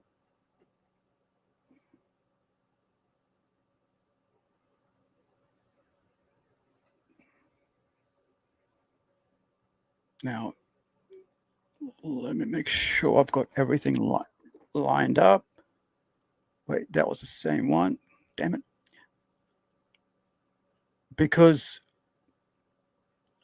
over the last 12 months or so, the Green Party has had the worst members in there. Is it the one there? Oh, yeah. The worst type of MPs, let's say, members of parliament, which brings us to what we're going to talk about in a second, after we get through these couple people. So I can, kind of like lay the groundwork to get to the worst of them. Okay, that's the one. Right. 1, 2, 3. Got that. Excellent. Okay. Right. Let's begin. Do that. Bring that. Share that.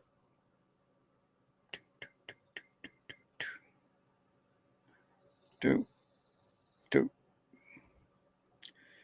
So, ethnic privilege.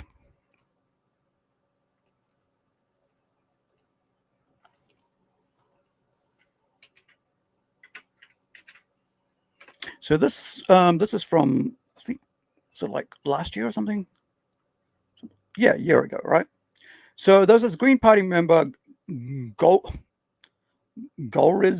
Ghahraman. Ghahraman. Yeah, I think it's kind of like might be. Wait, hold on. Let's find out who she is. I mean, what ethnicity she is. So the Greens are like the leftists. They call themselves green, right? Because we're all about the environment. And, but really, they're just communists, socialists. But I mean, I have parts of me that can go socialist because I like I like people to have rights, and be treated fairly. And the environment, I'm concerned about that. Those are those are things. Now, let's get this. Just bringing up my friend here to tell me the answer to this. So, what ethnicity is Golriz Ghahraman? Iranian, right? So this is Iranian who got caught a couple of times shoplifting expensive stuff. Right? Shoplifting. Tēnā tātou katoa, good evening. The high-profile Green Party MP Golriz Ghahraman has stood aside from all her portfolios after being accused of shoplifting. Our reporter Leighton Hakel is at Parliament. And Leighton, what more can you tell us about the allegations? Well, there are reports that allege Golriz Ghahraman shoplifted from an Auckland store called Scotty's Boutique over the summer period. Now, the Green Party has confirmed it's aware of the allegations, adding that Green MPs are expected to maintain high standards of public behaviour. It's also confirmed that she has stood aside from all of her portfolios until the matter is resolved. Now, Golriz was the spokesperson for Foreign Affairs, Defence, Ethnic Communities, Human Rights and Refugees, and Democracy and Election.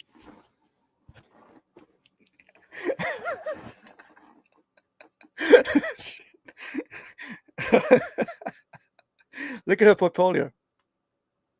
This is what she was in charge of, right? The spokesperson for Foreign Affairs, Defence, Ethnic Communities, Human Rights. Defence. That's like military. Right? Ethnic affairs. Ethnic. I'm saying all right. Sounds wrong to my ears when I'm saying it. It's like, I'm sure that doesn't sound right. Ethnic affairs, right? Yeah, it still doesn't sound right. Defense. Yes, New Zealand defense. Right? Military. Defence, ethnic communities, human rights and refugees. Human rights and refugees. And democracy and electoral systems. Democracy and electoral systems. You really want your socialists to look after democracy and electoral systems. I mean, like you saw what happened in the US, right? With electro. Damn, I'm not really getting my words right. I get tongue-tied so easily. Systems. She entered Parliament in 2017, becoming the country's first refugee MP, having been born in Iran. And while the Green Party... Right. Iranian refugee with wretched behavior made it all the way to Parliament.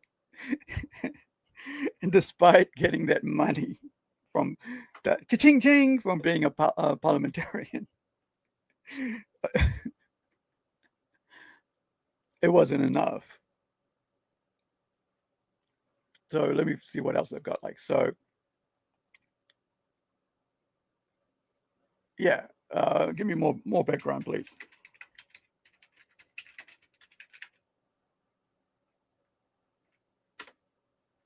So who is this person?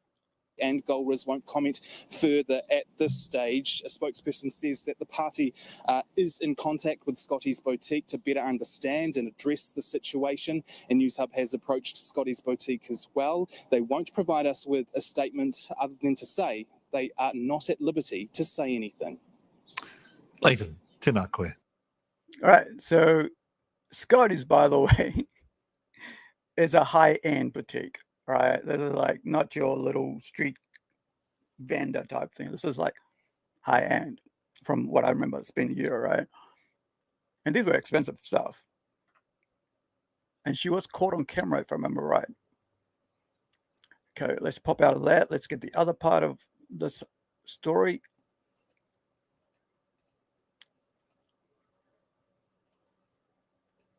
Oh, no, I got the same one. Hold on. Number 2. And the other thing, crazy thing about Green Party is they have co-leaders. So there's always 2 of them, right? It's always funny. It's like, I don't know how I can lead a country, government party, whatever, when there's always somebody checking everything. Like I get it. Like you got like all those people, you have your meeting and stuff like, right, I'm leading this. I take on board what we're doing. Now, I'm the captain now, right? But no. These clowns always got to have 2 people. Are we there? We're there. Let's go. Ghahraman has been the leading voice in Parliament for human rights, human rights, but not for business rights, not for legal rights, not shoplifting. And hey, she's a parliamentarian. She's not just somebody off the street. She's not your little kid, right? Not a high schooler or whatever. She's a full-grown adult who's got given all the privileges of living in New Zealand as a refugee from Iran. Just take that under consideration. She was given free housing, free food, free clothing, maybe free transport as well. All the privileges. Got all the way to Parliament. But her wretched behavior continued with her all the way here. And she didn't want to give it up. So she stole from a high-end boutique. Scotty's. Golriz Ghahraman has been the leading voice in Parliament for human rights. Human rights. Leading voice. Truly independent foreign policy and for electoral reform for 6 years now. Her 6 political years. achievements are... So she was getting paid for 6 years. By the way, Greens were like in government with the Labour Party in that time. So she was getting paid well. Are significant. Green MPs are expected to maintain high standards. Ooh. This is very important, guys. Very important. Pay attention to this. This is their co-leader a year ago. Right? Co-leader. Expected to maintain. Let's make sure. Let's go back. MPs are expected to maintain high standards of public behaviour. It is clear to us that Ms. Ghahraman is in a state of extreme distress. She has taken responsibility and... Wait. she's distressed. What about the guy who lost thousands of dollars? Or the boutique, whatever, Scotty, right? She's distressed, though.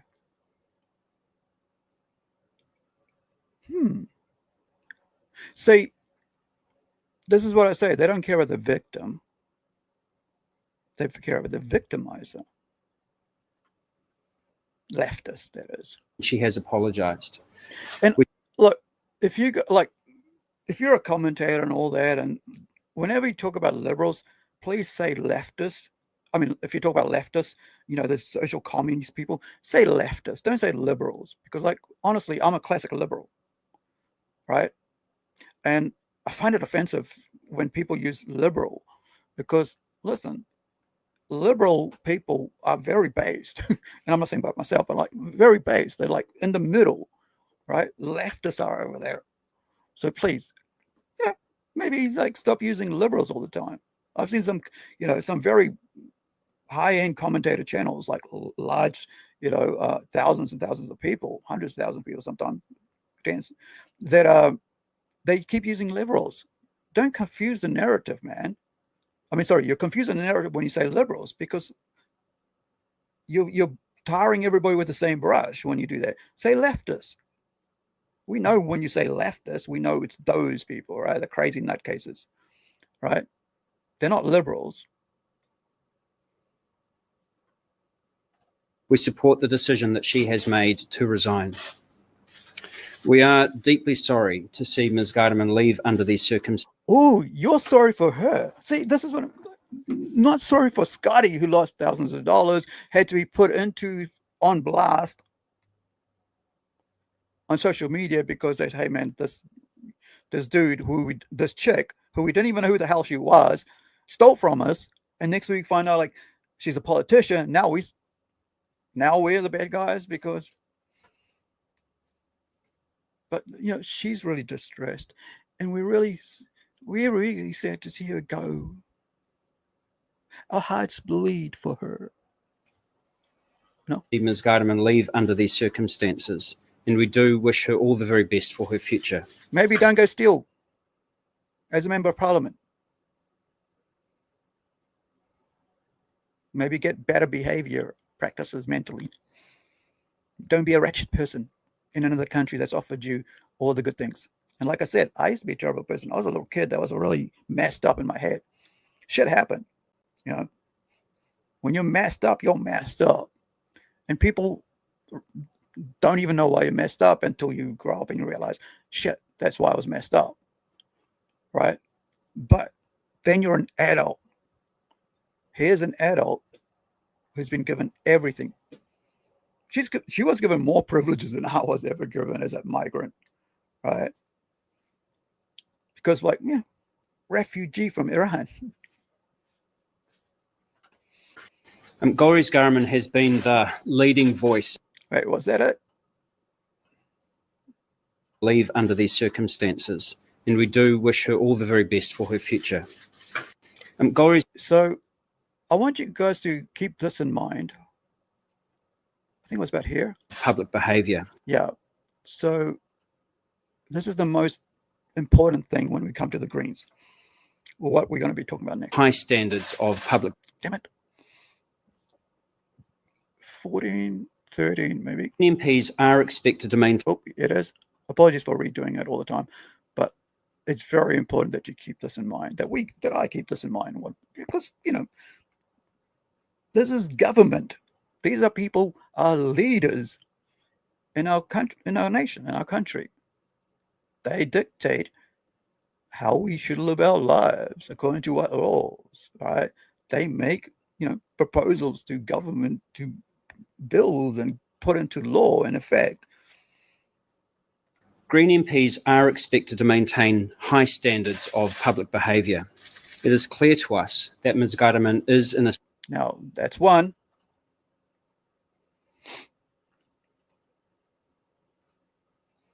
Let's get to number two.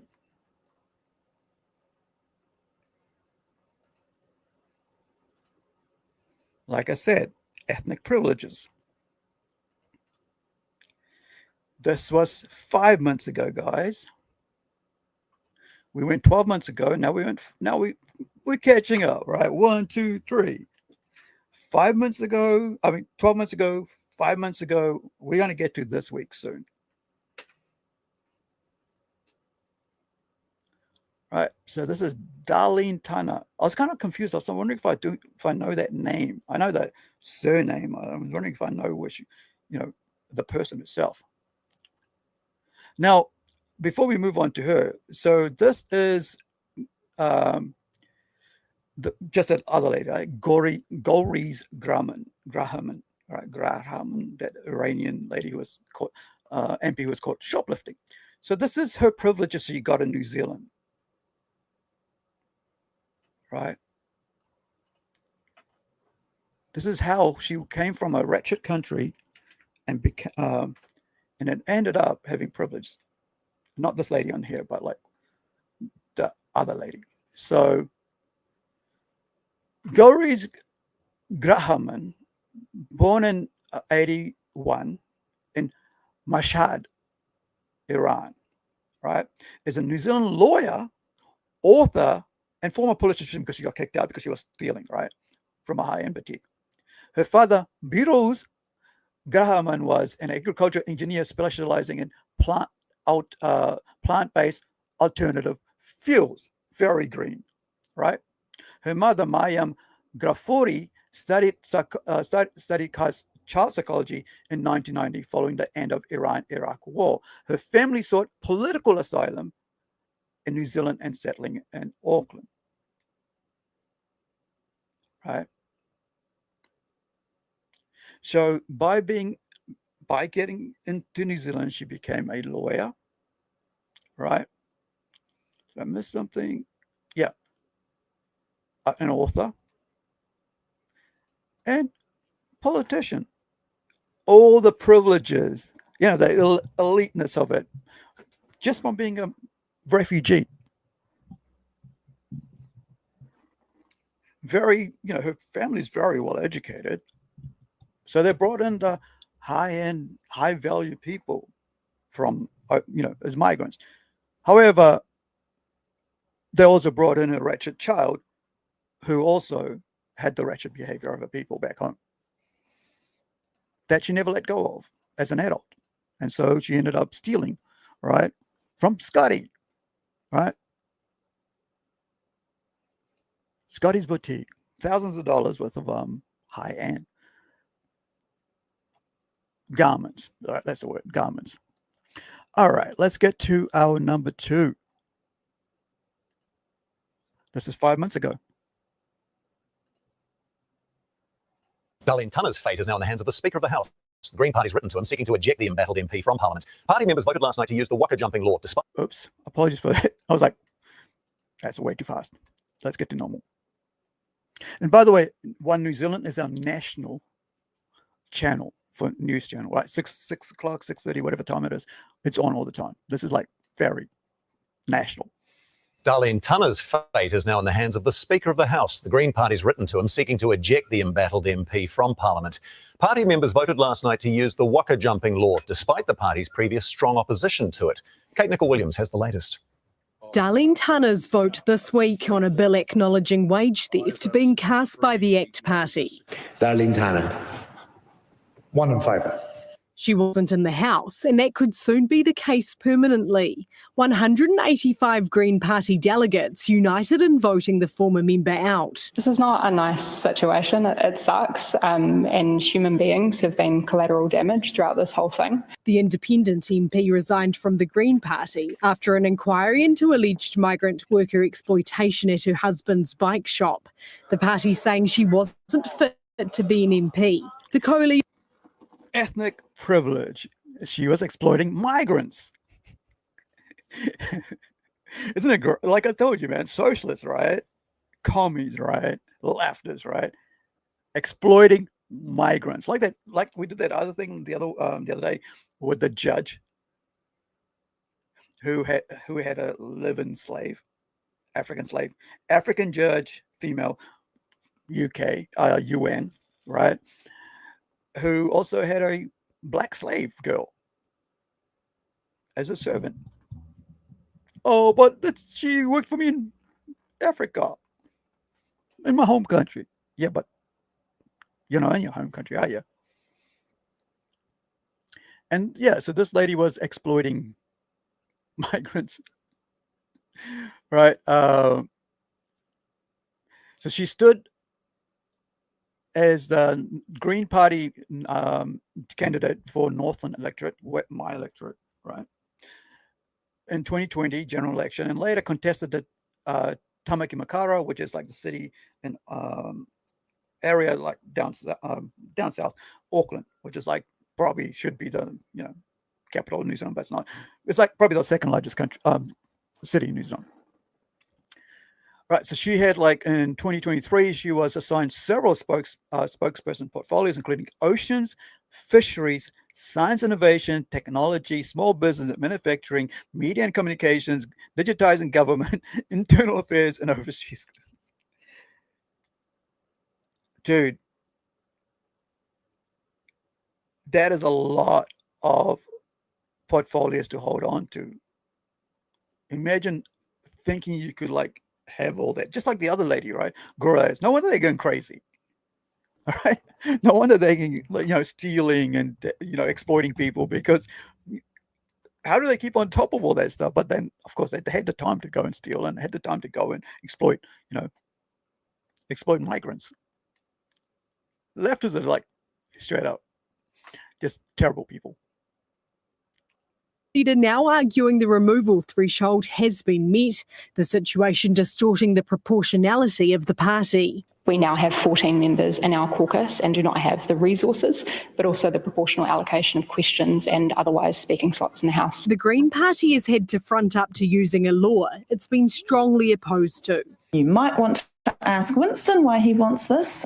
Clearly, everybody knows that in the past, how he has wanted to operate is to expel MPs. So here's the thing, and this is very important as well. This point 2. Remember, like the point 1 was a high standard. This is point 2. As we lead into the, God, I don't even want to say the word, but you know what I mean. It's the title of the freaking thing. It's in the title, right? So, but like point 2 here is like, they always like to, when they get questions or put on blast, they go, what about that? What about that person? What? Don't attack us. We did nothing wrong. They protect themselves so much. Instead of going, yeah, it's a wretched person, the wretched thing. Oh no, we feel sorry. Oh, my poor. Rather than like, what's the victim? Who's the victim? How do we help the victim? But no, it's like, over there. Don't look over here. Over there.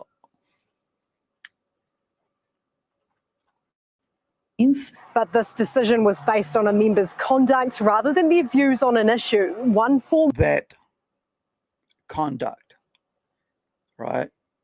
Conduct. But this decision was based on a member's conduct rather than their views on an issue. One former Green MP thinks that the party's reputation won't be affected by the U-turn. Winston Peters is already having jabs at them. Right. That's number 2 in the Greens. The Larpers for Palestine party. Probably I think the only ones who still LARPing in New Zealand for Palestine. So let's get to Mr. Benjimin Doyle.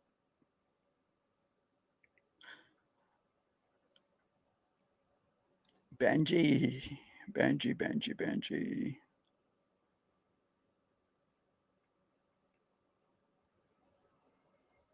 Shoplifting. Yep, we covered that.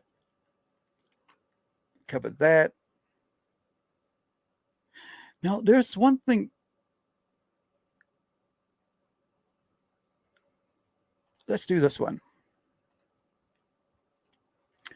And then we'll put get some clips going, and then that will give us something, right?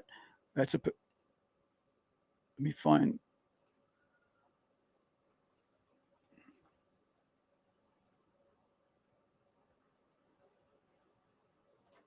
Here we go. Let's have a look at this. Let's get some background into this Benji. Was it like a dog? There was a dog called Benji, right? On TV. I'm thinking about like a while back. There was a. All right. So there was a TV kids like a TV show after school TV series Benji.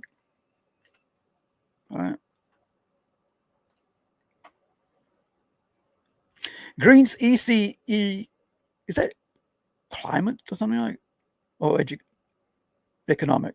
Anyway, Greens ECE spokesperson posts sexualized child images online. Peters asks us, where's the media? So Peters is like the New Zealand first, head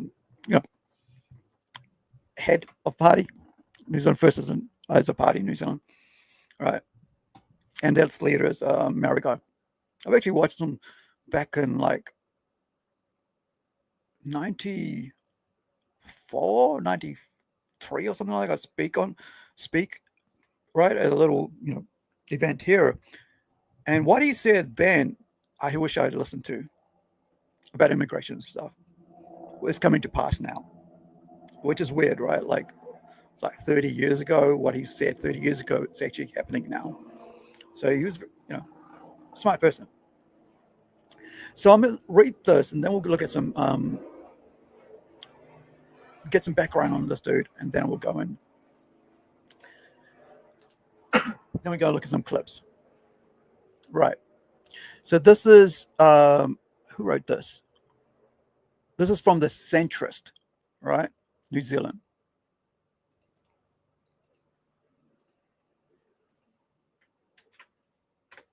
So link in the chat. Okay. Posted on 29th, 2025. What date are we on today? It's like a week ago? Yeah. So it's been a week. See, when this came across, I didn't know much about it.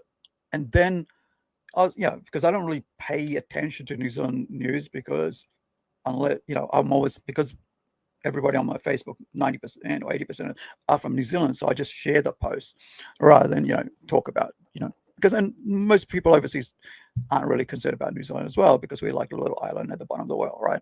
However, this really pissed me off, right? Because of this.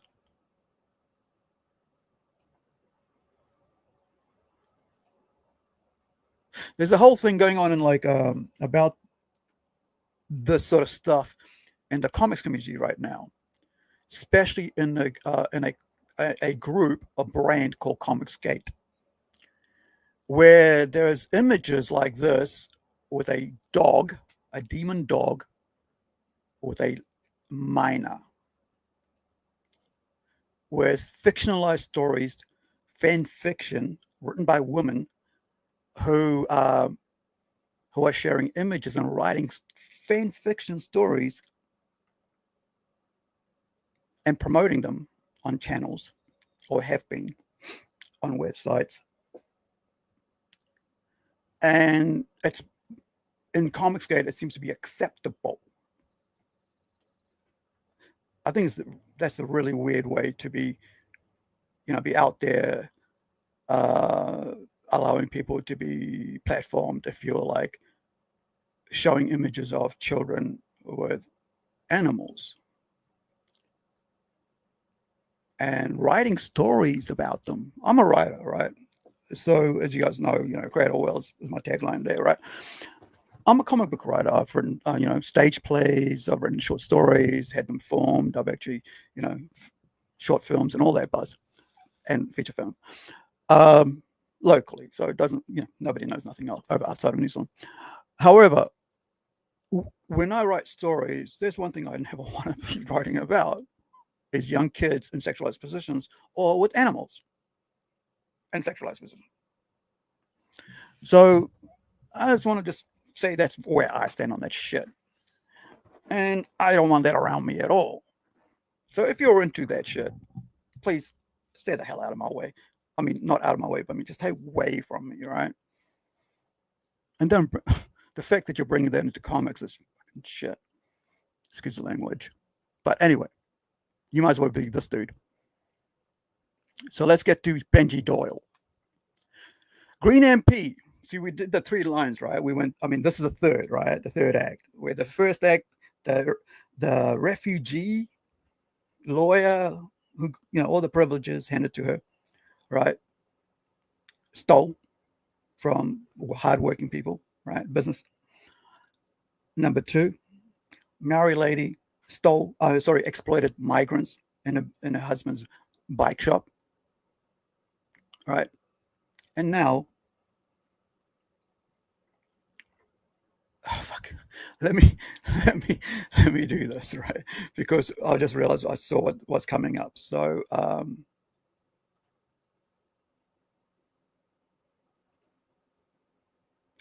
please be aware the following is for adult consumption. It is uses language and topics and behavior not meant for young people. This is that goes against my belief system, when hopefully that against everybody's belief system. But what we're to read and look into is gross, to say the least. All right. Mr. Benji Doyle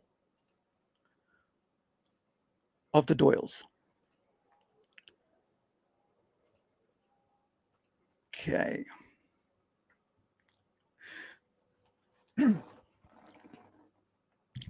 Green MP, Member of Parliament, Benjimin Doyle, ECE spokesperson.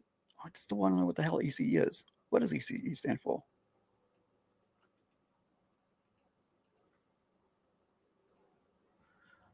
Give me 1 second. All right. All right, go ahead. Where are you? Okay.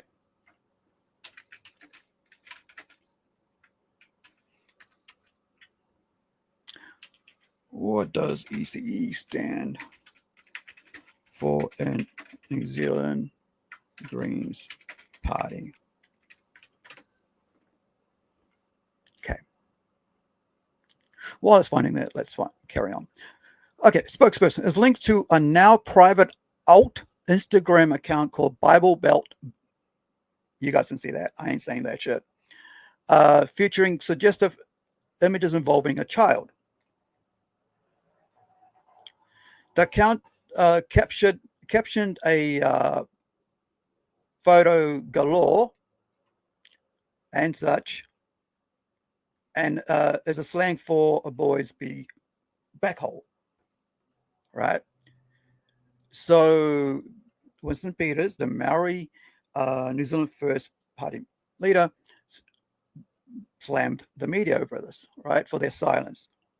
So 52 posts have been deleted at some time, and the account has been since made private. And here's the thing. Here's the thing. Remember we said they're supposed to be of a high regard. They're supposed to be the point one was I've forgotten what it was, right? That they had to be held up to a higher standard. What does he say? Yeah, I missed that one. I deleted that. Close that down. All right, but here's the thing. And this is like a private alt account, right? Alt Instagram account. Instagram's about photos and images, right? 52 of them were deleted and has been made private. But however, Maori MPs and Green Party members plus activists followed the account.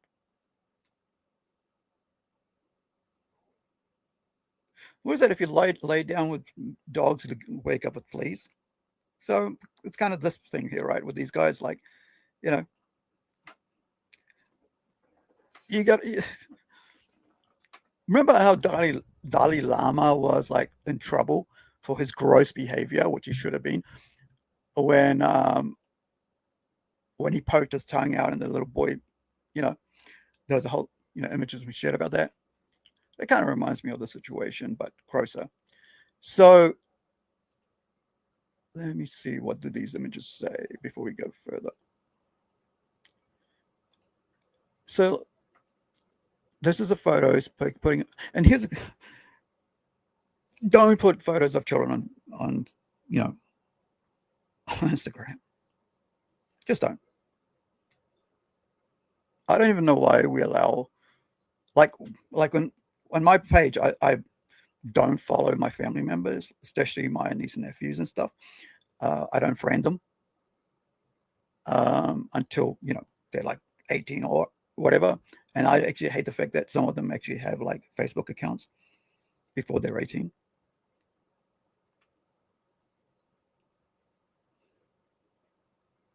Social media has really screwed people up mentally when it comes to children. Like, it really has. It's like, not, and I'm not just talking about images, I'm talking about the whole friggin' thing, the whole platforms.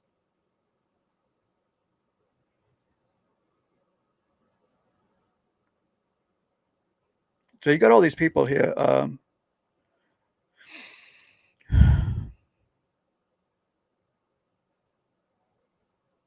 Look, this is a gross person, right? You know,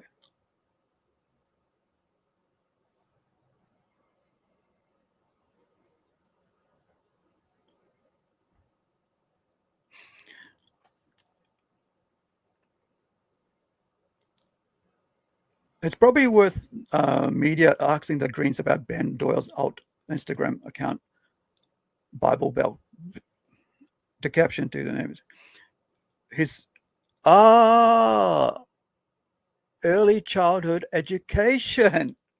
Oh dear, that's what that means. It's like, yeah, there we go. Like, yeah. I was still, you know, I didn't look back to my answer sheet, right? So yeah, I just realized that's early childhood education.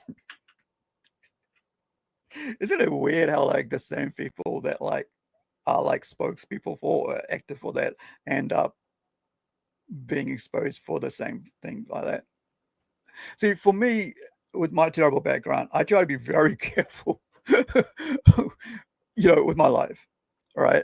And it's just the way it is. Like, because you know, when you're running conventions and stuff, when you're in the public eye, you just gotta, you know, surround yourself with people who like are like, you know, good people and not just terrible people and stuff. And if you find out they're terrible, you just distance yourself.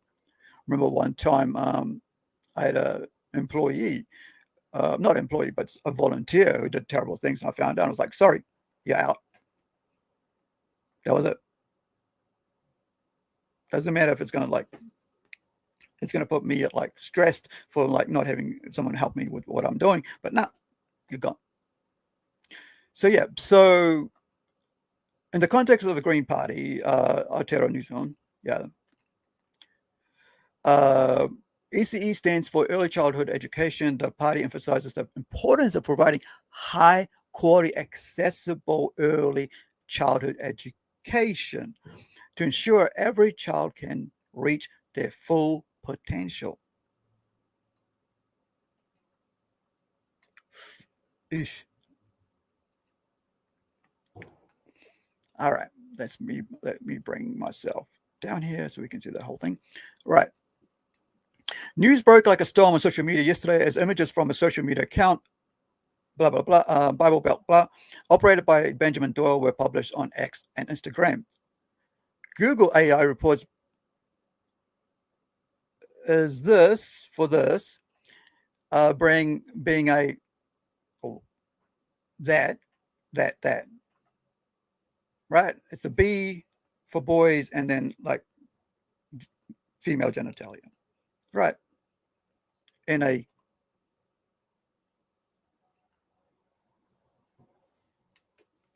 this is like, I really don't like talking about this shit because there's a little boy involved in that. Like, I mean, we do talk about this sort of stuff on this channel, but these are members of parliament, especially this dude who's been paid for this portfolio for early childhood education. So the photos posted by Bible Belt include a young boy being kissed on the mouth by a man, and alternative is sitting on what appears to be Doyle's lap, captioned by him, galore, right?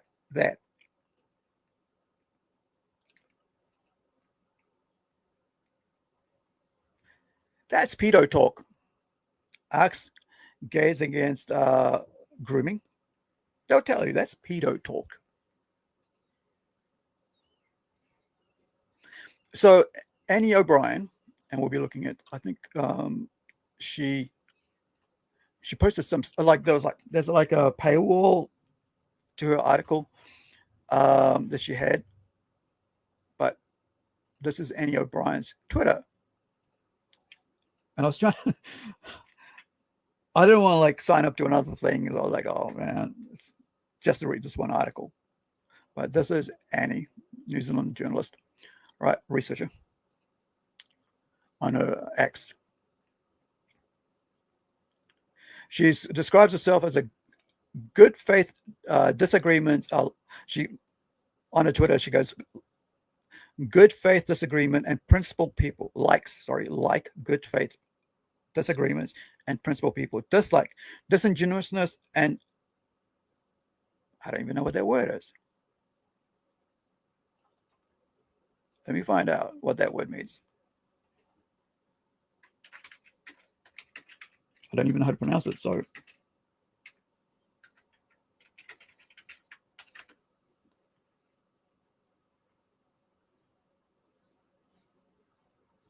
what does that word mean, Annie? Oh, okay.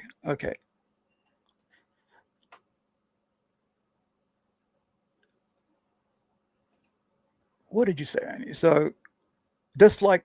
Okay, so she dislikes this word, right?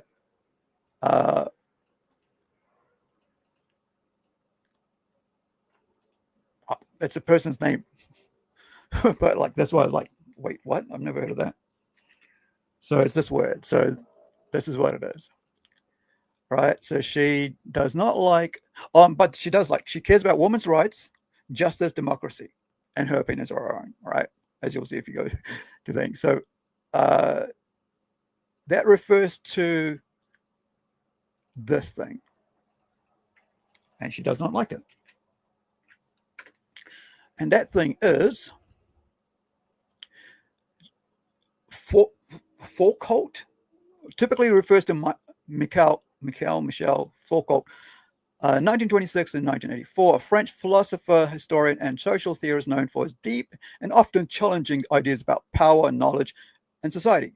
His work had massive influence on fields like sociology, political science, philosophy, cultural studies, and gender theory. I guess she does not like gender theory. That's all I can think, because like the other thing seems to be okay. All right, let's get back to this person. The story breaks on X. Researcher Annie O'Brien picked up the story broken by user. Let's go find Holy Heka Tui Teka. That part there, the Tui Teka, is a New Zealand icon, Prince Tui Teka. So he's going Holy Heka Tui Teka. Provided the letter's screenshot proof that Doyle operated the Bible Belt account and that the account's followers include co-leaders. She was pretty mouthy before about, earlier about Darleen, who was exploiting her, fellow MP was exploiting migrants at her husband's business. So she was very vocal about that. It's like, oh, it's all, it's there, it's over there. That's what that's the person I'm referring to. And she goes, oh, it's aboutism. It's for, them. Don't look at what we're doing. All right. They like to conflate the situation, like rather than going, let's look at this, let's deal with this, then we move on to whatever else. No, blame. What was that like? Distraction, right? Derail. The narrative. Yeah. Also, co-leaders, right? 2 women. Like I said earlier, Greens love co-leading. They just can't have one leader because that's against socialism. Because, like, I mean, like, they only hopscotch jump away from, communism. And also, Te Party Maori co-leader, right? Which is a Maori party leader, right? Who got themselves into trouble because they used COVID phone numbers of people, right, that had listed up for free shots, for free money or vouchers or stuff for the Maori people. And so the Maoris who sounded up from them, they got hold of that phone number so they could use that, call them up.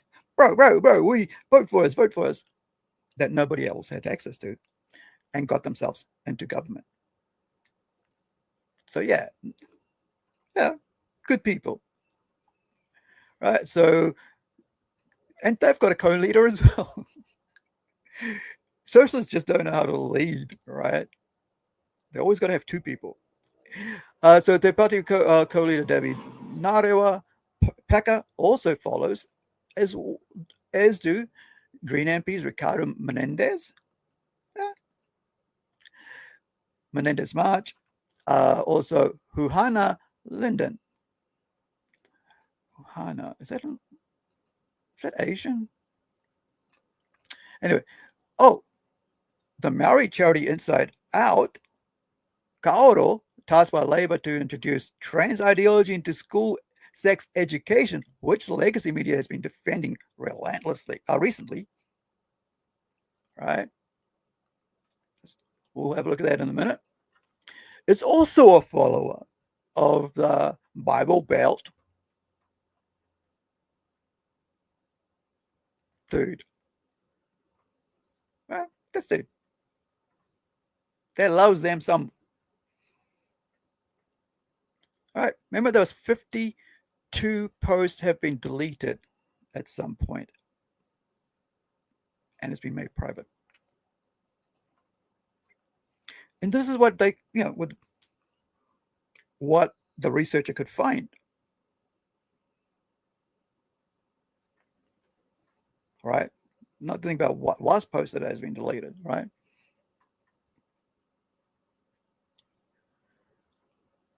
Oh. But wait, there's more. Also, a follower is this Te Ao Maori TV presenter Fatetere Te Wake, Fatetere Te Wake, right? Maori TV presenter as well. Damn. Talk about dogs lying down and people lying down with dogs and getting up with fleas, right? Like I said earlier, it kind of reminds me of like Comic Scare, right? Laying down with the lady who's been promoting underage stories, fan fiction with underage girl with a 1,000-year-old demon dog. Photos, images, like drawings. I mean, not photos, images. I mean, drawings and stories. Yeah, dogs lying down with fleas, right? Yeah, or getting up. Dogs with fleas, and you get fleas, whatever. Can't remember the exact saying. There is no suggestion whatsoever that the followers knew of or endorsed the content posted in 2023, but social media users are now asking questions about who knew of the post and when they knew and what actions, if any, they took. Remember that dude earlier? Let me actually bring that up, right? Because I think that's very important to replay that. Where is Golriz? Golriz.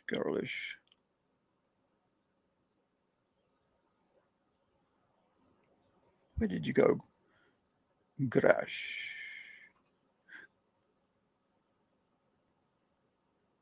No, that's not the one. I think. Yep. No, that's not the one. Actually, maybe I'll be fast if I go to my. That's not even doing it either. Crap. All right. But Green Party members have to be held up to a higher regard, right? They're leaders in parliament. They're supposed to represent their community, as high as This is why I'm like, it's like I don't want nothing to do with sort of leadership and community anymore, because not that I'm whatever. It's just that why you want the stress of that, all right?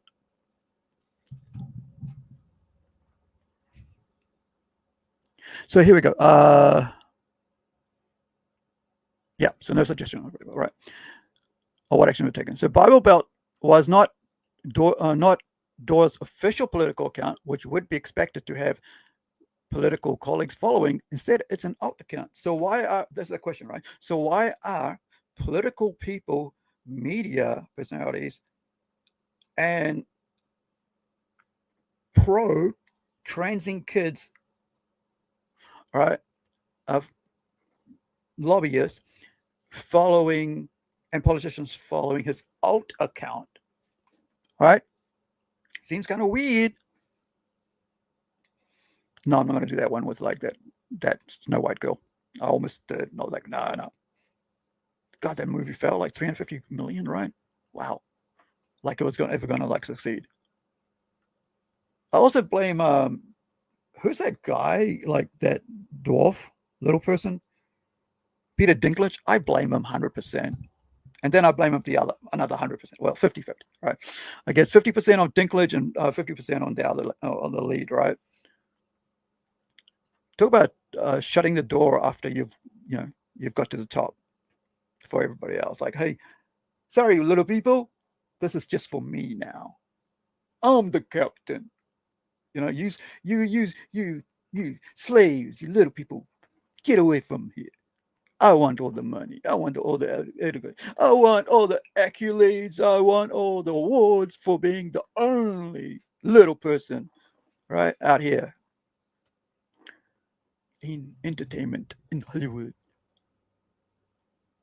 Reminds me of that song of SOAD, right? System of Down. In Hollywood. Adding to the heat on politicians listed, the Bible Belt account only had a total of 4 posts left as of today, right? So this is like a week ago, with 52 historic posts apparently deleted, and the account made private overnight. So Annie O'Brien explained on X why she retweeted the images. I tweeted that screenshot from Benjimin Doyle's old Instagram today because for 4 months people have been trying to get media to ask questions about it. 4 months. 4 months. Yeah. She's like, why isn't the media asking the politician or the party what the F is this all about? Why is this account? Why is one of your early children's education ministers, right, portfolio holders, right, the guy in charge, posting images and on a site, on his alt account saying such and such? A little boy's backside, back hole, and a woman's vagina, while taking photos with that little boy.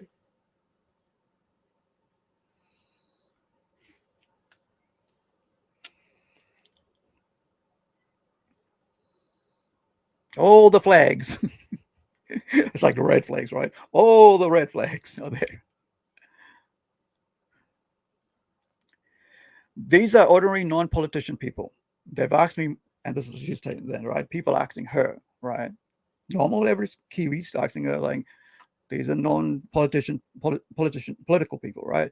They've asked me before to share it, and I believe some of them have shared it before too.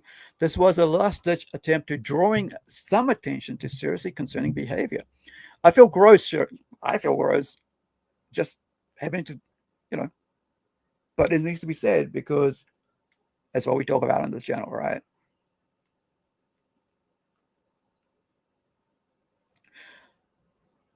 Because it's news and it involves adults with children.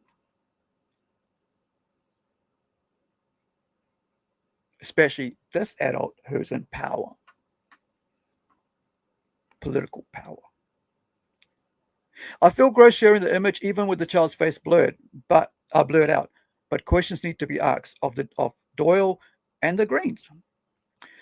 Unbelievably, some people are trying to defend him. They're saying it was a joke and that it is gay culture. It's not fucking gay culture.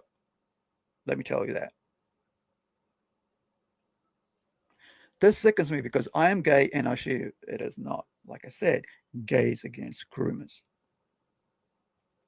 Does anyone really think that if a National ACT Party or New Zealand First Member of Parliament had an alt Instagram account called Bible Belt with captions like pussy galore and images of kids with legs spread or kissing the MP with the geotag cognitive dissonance, which happens to be pinned just outside a town called in the USA, that the media wouldn't have it on the front page? They'd write nearly as many stories on it as they did on school lunches. Remember I said about school lunches? Yeah. But they won't talk about this, really. Now, Benjimin, and this is the thing, right? So let's zoom in here so you can see this. Burnett Foundation, right?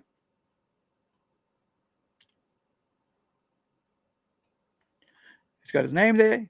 They, he, ha. Yeah. What's IA? Stop being so confused about yourself. You got a dong, you're a dude. You're a biological male. Like, I think people use this in the trans community. Like, you don't see people in the gay community, and there's a huge fucking difference between the trans and the gay community, that people in the gay community do not use he, hey, they, woo, wah, wah. Right? They just go, hey, lesbian, gay. What you gonna do about it? What's that? But but no, these guys gotta like really, you can. That's the thing. You gotta really, I always like every time I see a he, hey, they, whatever, I just don't follow or I block.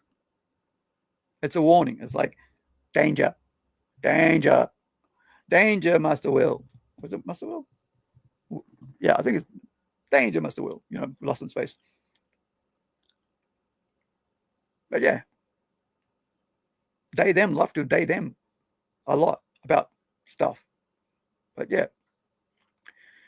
And here we go. So, Inside Out is the other one I was talking about. Like, you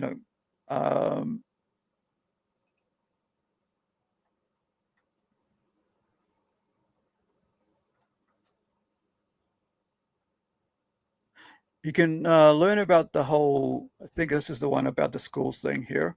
We won't touch on that. I might touch on that some other time. About the schools thing.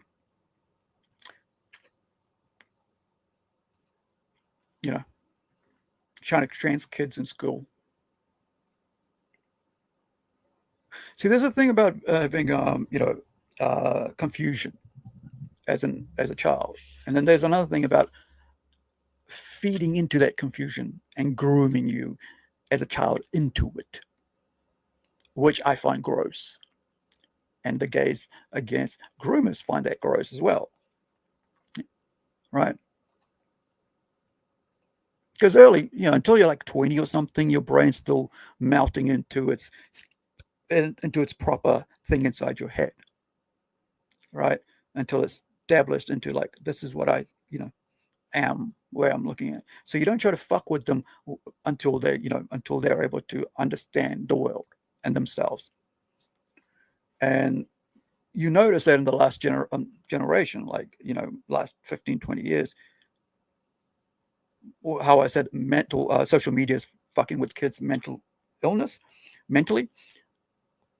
Majority of that has been towards transing and gaying kids, mainly transing kids and grooming them online, right? I've seen stories online of adult males, 40, 50-year-olds, trancing young girls into being boys. It's fucking disgusting. And girls, right? And then boys trancing into girls. These are grown-ass men doing this in forum groups, in private group chats. Possibly Discord. I don't know that much about that, but I do know that they've been using like Facebook groups to do that, because I listened to people talk about how they were recruited into it, like videos, documentaries about it, right? There's enough out there. You can just find out. That's why I just say, adults, do we fucking say nothing to kids? Parents should be the ones in charge of their children when it comes to learning about that. And if they don't do, it should be, they should take the responsibility of learning to educate their children about sexuality and shit like that. And I don't mean like, forcing whatever, but like, seriously, you just don't fuck with kids. All right. Doyle is believed to be a parent of the boy in the pictures, but commentators will likely question the wisdom of a parent joking about the sexualization of children whilst being an MP, let alone, let me pop back out there. Here we go. Let alone being the Green Party early childhood education spokesperson. It is possible the politicians and other followers have joined subsequent to. It is possible that the politicians and other followers have joined subsequently to the 2023 photos and we're unaware of them specifically, but questions remain over the 52 posts in total that have now been deleted. So, the New Zealand First and Deputy Prime Minister of New Zealand, Winston Peters. Remember, I said I actually sat in the audience where a friend next to me asked a question to Winston Peters, which he answered to very smartly 30 odd years ago, 94, 93, end of 93. Yeah, I think it was end of 93 here in my city. So he asks us a question like, the media need to start asking serious questions about this. And this is after, he saw the post from Annie O'Brien, lesbian, by the way, right, who's calling this into question, who reported, posted about it. Right, so he goes, the media need to start asking serious questions about Green MP Benjimin Doyle and his alternate social media account, Bible Belt. What that really means in his posts, some of which have apparently been deleted. If it were any MP from a government party, the media. Let me read the rest of it. Let me get there. Excusez-moi.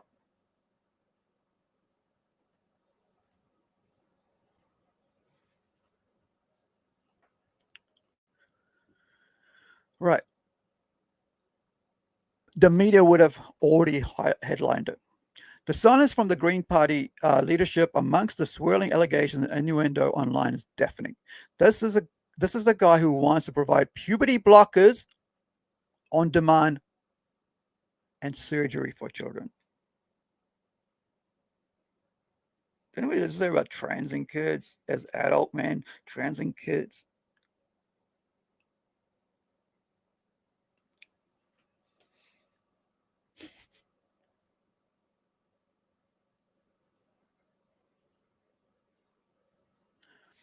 Doyle has been placed in Parliament to sabotage ethnic beliefs our society stands for. Remember? Or ethical, my bad. Ethical beliefs our society stands for. See, for me, my stand has always been like this. At 18, you can do whatever the fuck you want.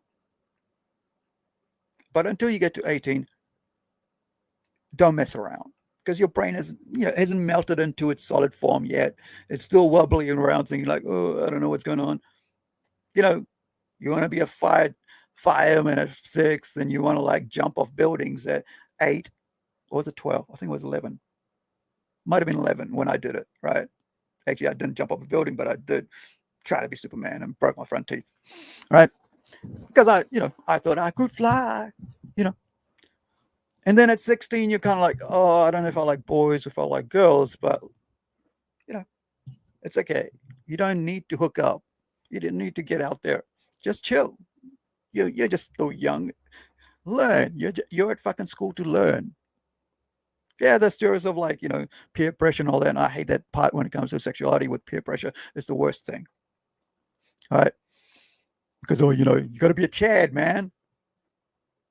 And it's worse for girls. It's worse for girls. But when it comes to, and it's also worse for guys as well. Because it ends up the guy's getting pressured and then the guy pressures a girl. But yeah, we need positive bullying, right? And peer pressure. We don't really need all that shit like grooming kids into being trans or gay and shit. You really don't. You just live your fucking teens to be, figure out what you want to do for the rest of your life. Not who you want to screw or who you want to be groomed into screwing or when you want to chop off your breast or your dong by adults telling you when you should do that, or how to ruin your entire future because some adult wants to get off on that's the boy or the girl I got. Yeah, I'm so proud. Oh, another trophy, another tick to my name, who I groomed into such and such. One more for the trans side win. One more for the I won't say LGB. For the T, because the LGB really doesn't want to have anything to do with this shit. All right, LGB wants to stay the fuck away from the trans as far as they can. Seriously. That's why this lesbian's saying it. This is gross shit. That's why she's exposed it. Because other people were trying to expose it, but media wouldn't pick it up until she got in there, right, as a researcher and said, hey, I'm lesbian and this is gross. And then people listened. See, that's lesbian privilege. See, we're talking about, earlier I was talking about ethnic privilege. This is lesbian privilege.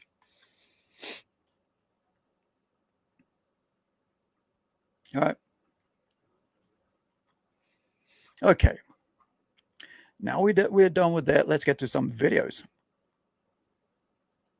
And no, we're gonna, we get the next few, couple of videos. We're gonna show who these people, who this dude is and what this dude did, and what when it was brought into the public.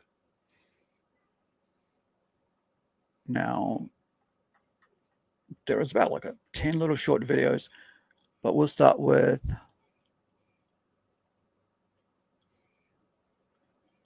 this one. The new era of woke.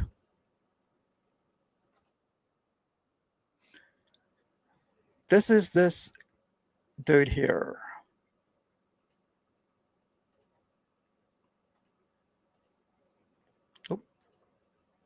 Do do do do do do do do do do do do do do. Benjimin Doyle. The flag lap. Look at the flag lap. Yep, the flag lap. See the green, red, white, black. The lapping for Palestine, a non-existent country, state, whatever, where the Gazan people live that are Arabs, that are like the cannon fodder to be used against Israel and used as a battering ram for the Westerns to feel sorry that they're there and they're being mistreated, even though we just learned that it's actually the Hamas that does all the torturing and butchering and starvation and murders. of the Palestinian, the Gazans, right? Because Palestine, like I said, they ain't a people, they ain't nothing, right? It isn't even a thing, but LARPing for Palestine and an imaginary place, right? You know, my identity is intersectional. I'm queer, takatapui. I'm Maori, Pākehā. You know, I live with a disability. But on the other hand, I'm also incredibly privileged, and that has forced me to be politicized. Benjimin Doyle is also non-binary. Yeah, I'm the first openly non-binary MP. This is quite a button down. I'm confused. I don't know what I am. I'm white. I'm Pākehā. You know, Pākehā is white. I'm Chinese. I'm Indian. I'm the first of my kind. Look at this. Look at this. Dude. Dude. But he's Maori queer. Te means language. So he's language queer. But he's also disabled. What is his disability?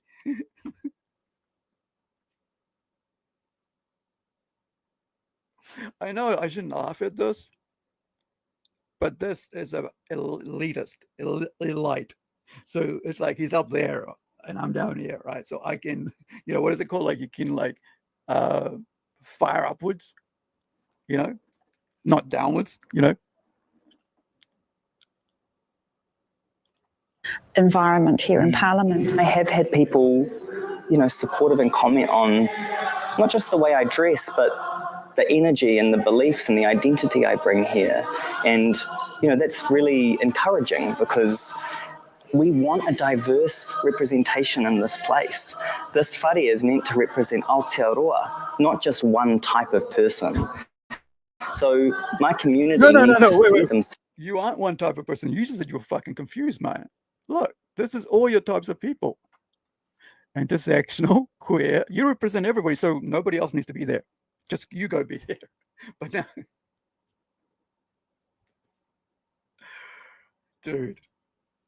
dude, this was like 4 months ago, right? Dude, you represent everybody. You represent the white dude, you represent the Maori, you represent the disabled and confused, the privileged.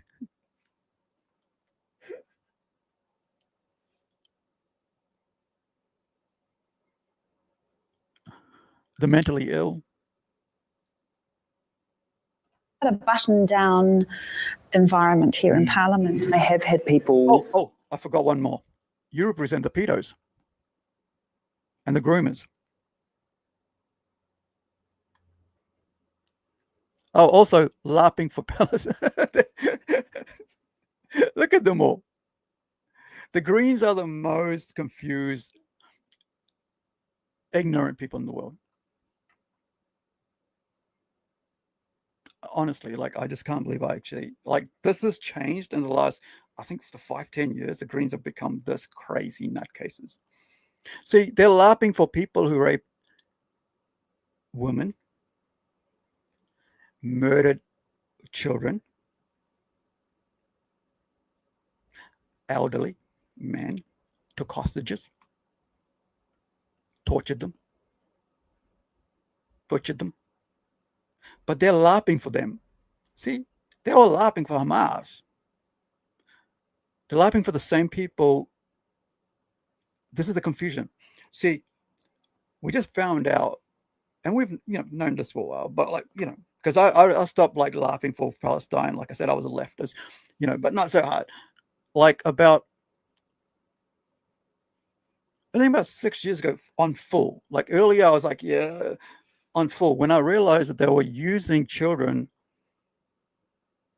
at the forefront in Gaza while they're attacked from behind.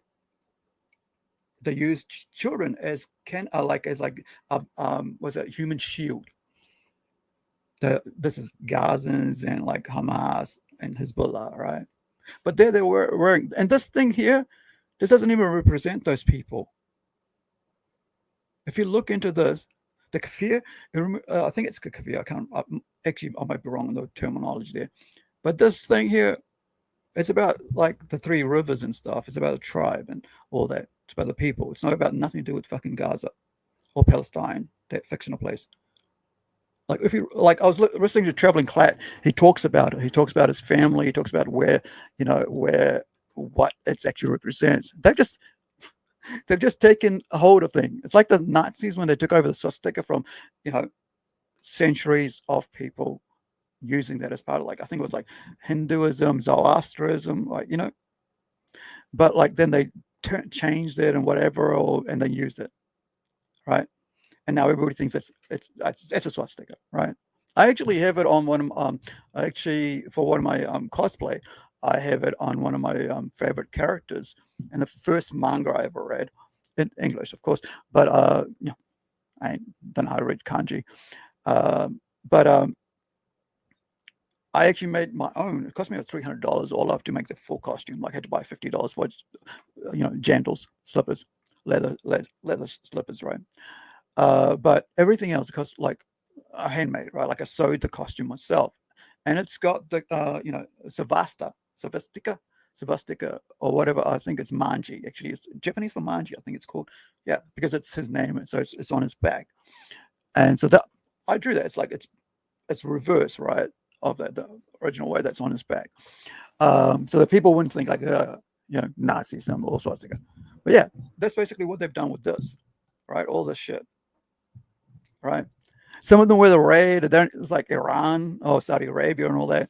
But yeah, it's all confusion. It's like everything's like, it doesn't matter. It's just got to wear that because, like, before, if you're Maori, you wore the feathers, right? But now you got to take that off because now you're like a commie. So you got to wear the commie thing. You got to laugh for Palestine. But, it's, one thing for the other. Supportive and comment on not just the way I dress, but the energy and the beliefs and the identity I bring here.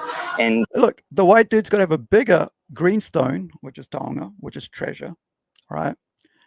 I like jade carving than the actual Maori lady.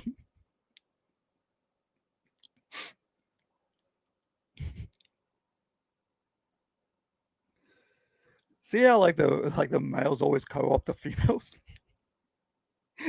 who especially those who are pro-trans, LGBT and all this stuff, they really get co-opted by the non-binaries. That's really encouraging because we want a wait. Also, look.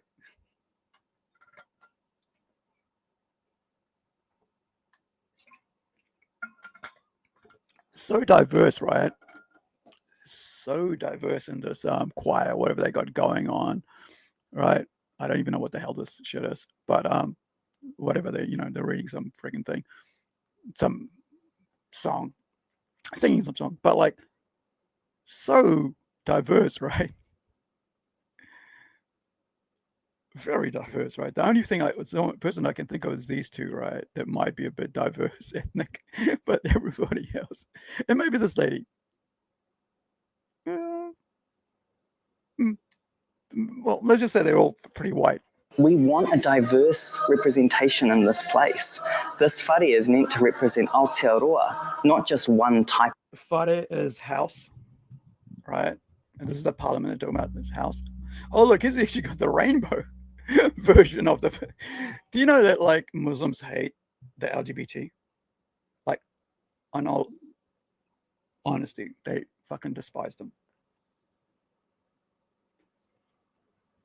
They're useful idiots, they see them as useful idiots, I should say. But because, Marxism. But, because anything that tears down the West, Muslims are all into it. And of course, socialists, LARPers are all for that, tearing down the West, right? Look, he's even got a dress on. I feel sorry for the child, really, to be honest. This is why I'm doing this, all right? And also to hold the shithead accountable and this whole fucking party accountable, because this is the guy who's pro-transing of children. I feel sorry if that is his child. That child's going to grow up confused and probably very suicidal. You notice that a lot of they always blame a lack of whatever on lack of whatever, promotion of trans things and all that for actual societal ideations and societal attempts of trans kids or gay kids. They don't say maybe it's because the confusion they're feeling and the bullying and all the confusion of it all, because they don't know what, and then all the pressure that comes with that. Maybe that's what's leading to their societal attempts. Maybe that's what's leading to their mental illness. Because children already have enough pressure trying to come out of childhood into puberty, right? That crossover, and especially girls, got that crazy shit happening down there, right? And so you don't, and males as well, right? The voice is going, and now you're not talking like, I can't even do the voice, but your voice is cracking, and you're growing hair and all this. You don't know, and if you don't have a dad, you know how you're going to be taught how to shave. That sort of shit, And that's when these guys want to target them, in that all that confusion. This dude, right? That's when he wants to be there, targeting them, the children at school age, that confused age, instead of just being educated at school. No, we gotta get in there, give them even more things to be confused about, and more things to be worried, and more things to be depressed about. Not the fact that, I got to spend 6 hours a day or something, or 8 hours, I can't remember, a day at school, being around people that might bully you, that might have their own, you might be in a clique with, that might not like the other clique, that you got to find if somebody's into the same thing you're into, or you can't be a jock, so you're a nerd, right? Or if whatever, or if you're just like the black dress kids over there, or you're a metalhead, all that confusion for what is about 7 years of your life or something, at high school I'm talking about. But now they want to go for them at the same time at primary schools, right? At kindergarten, early childhood, as this guy is all do. It's on his, on his list of things to be promoting in New Zealand. Of person. So my community needs to see themselves here, and I'm just one expression of that. I think we spend. See, so when somebody says, "Yo, this is a bit, screwy, right? Can we not trans the kids and shit? Can we not give them, block, with gender blockers, whatever they call them, right? Oh no, you're the bad guy for saying that. Can we not mess around with kids, childhood, education, mental health? No, you're the bad guy, right? You're the bad guy for saying that. Far too much time on the isms in this country. Isms. Racism, sexism, and class. Karan Chauhar. So I reckon she's either Pakistani or Indian. Chor means Chor means kind of like thief. If I remember right, it means thief. Chauhar. Let me find out. Language is the surname.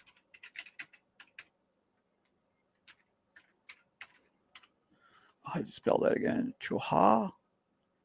Chauhar, but just Chauhar.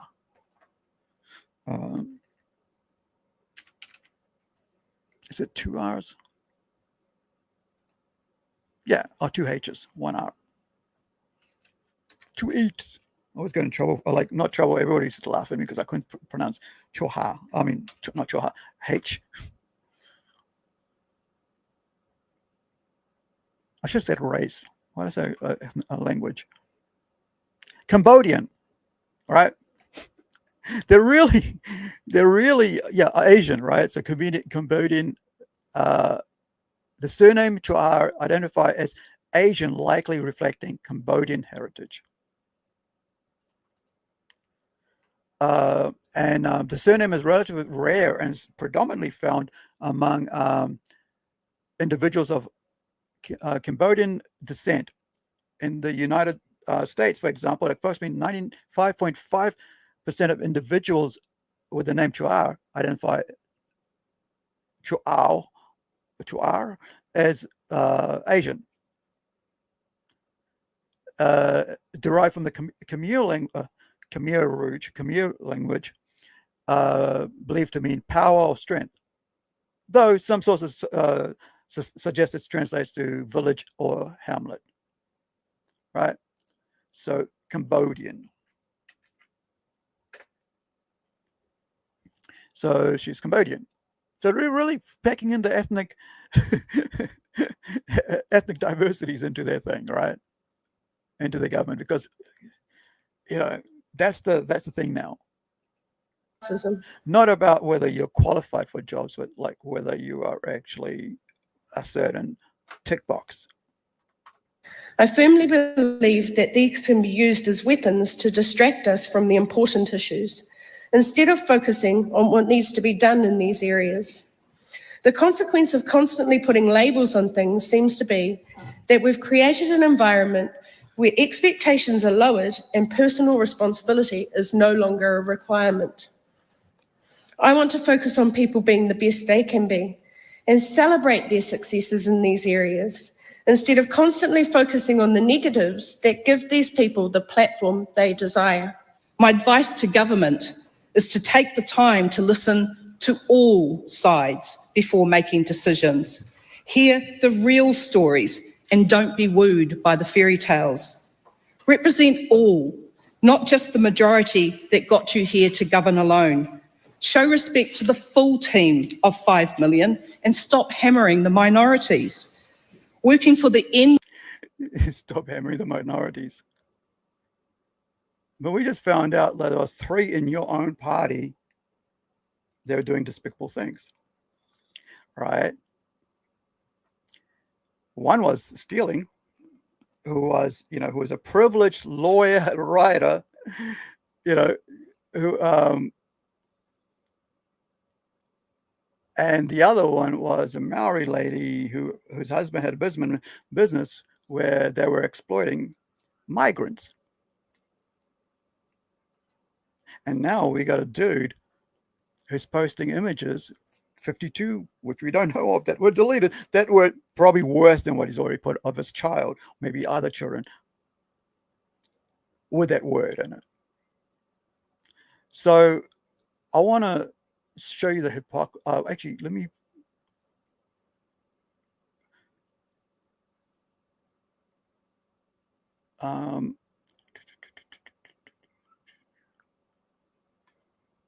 Okay, that one. Here. So this is talking about the hypocrisy of it all.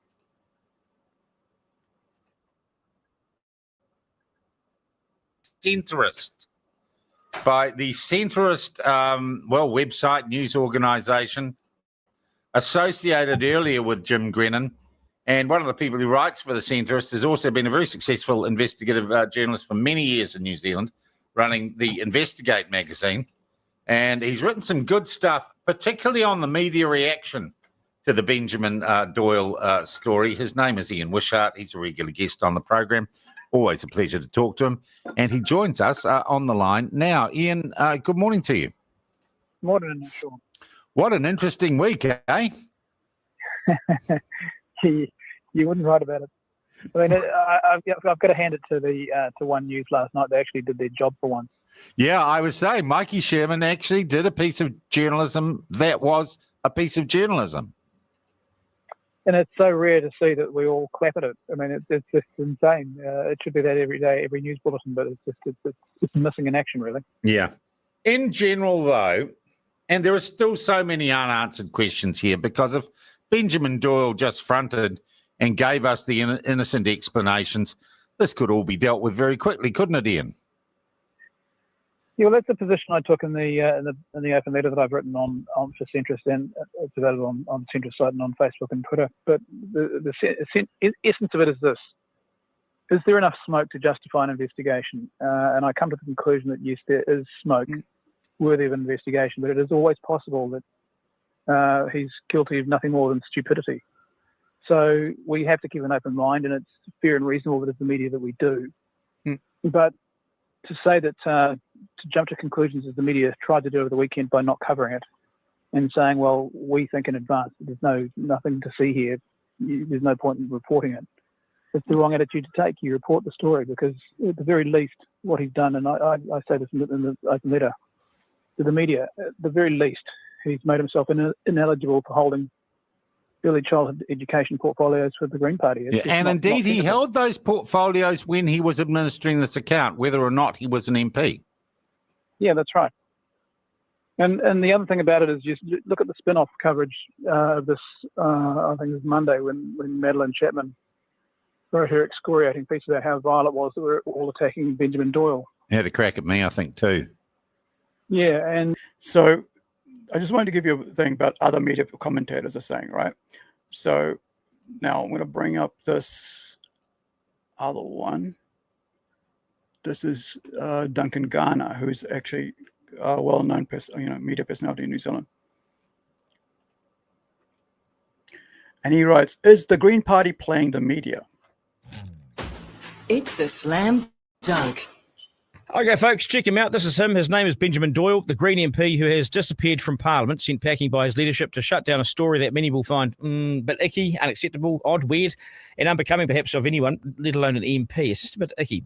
And surely we've got better things to talk about anyway. It all started a few days back when Winston Peters, in a social media post, said the media needed to start asking serious questions about one of Doyle's social media accounts, which is Bible Belt Bussy. Now, what the name really means in the posts, some of which have been apparently been deleted. Now, the term bussy is used by members of rainbow communities and refers to a man's anus. Doyle had posted a series of messages and images on a private account before he became an MP, including an image of their child. Now, rather than being held to account and explaining it and how on earth he's appropriate to be a Green List MP, the Greens have, meanwhile, played this really manipulative and masterful game here, turning around the story to play victim, to be the poor little helpless people on the end of some unfair treatment, if you like, including so-called death threats, which have come at this guy. Now, it's from the old political playbook, claiming death threats, claiming issues around mental health, and then the media pack themselves. See, they run a mile. You run the woe is me angle, and you've gone from defending the indefensible to defending the poorly maligned victim. That's Benjimin Doyle. So the media basically shat themselves and went with what the Greens wanted. The Greens came up with a strategy, and the media fell right into line with it. Here's co-leader Chloe Swarbrick. The word bussy, what is the definition of that? Honestly, I'm just not really that interested in getting into oversimplified definitions of terms like that. In knowing the definition, so why don't you provide it? And what I can say to you, Mikey, is that what we're talking about here is terminology where context is incredibly important. So there are many explain the members. context. Yeah, the context is that members of the rainbow community oftentimes use terminology which could be considered to be outrageous. Not the fuck around children, we don't.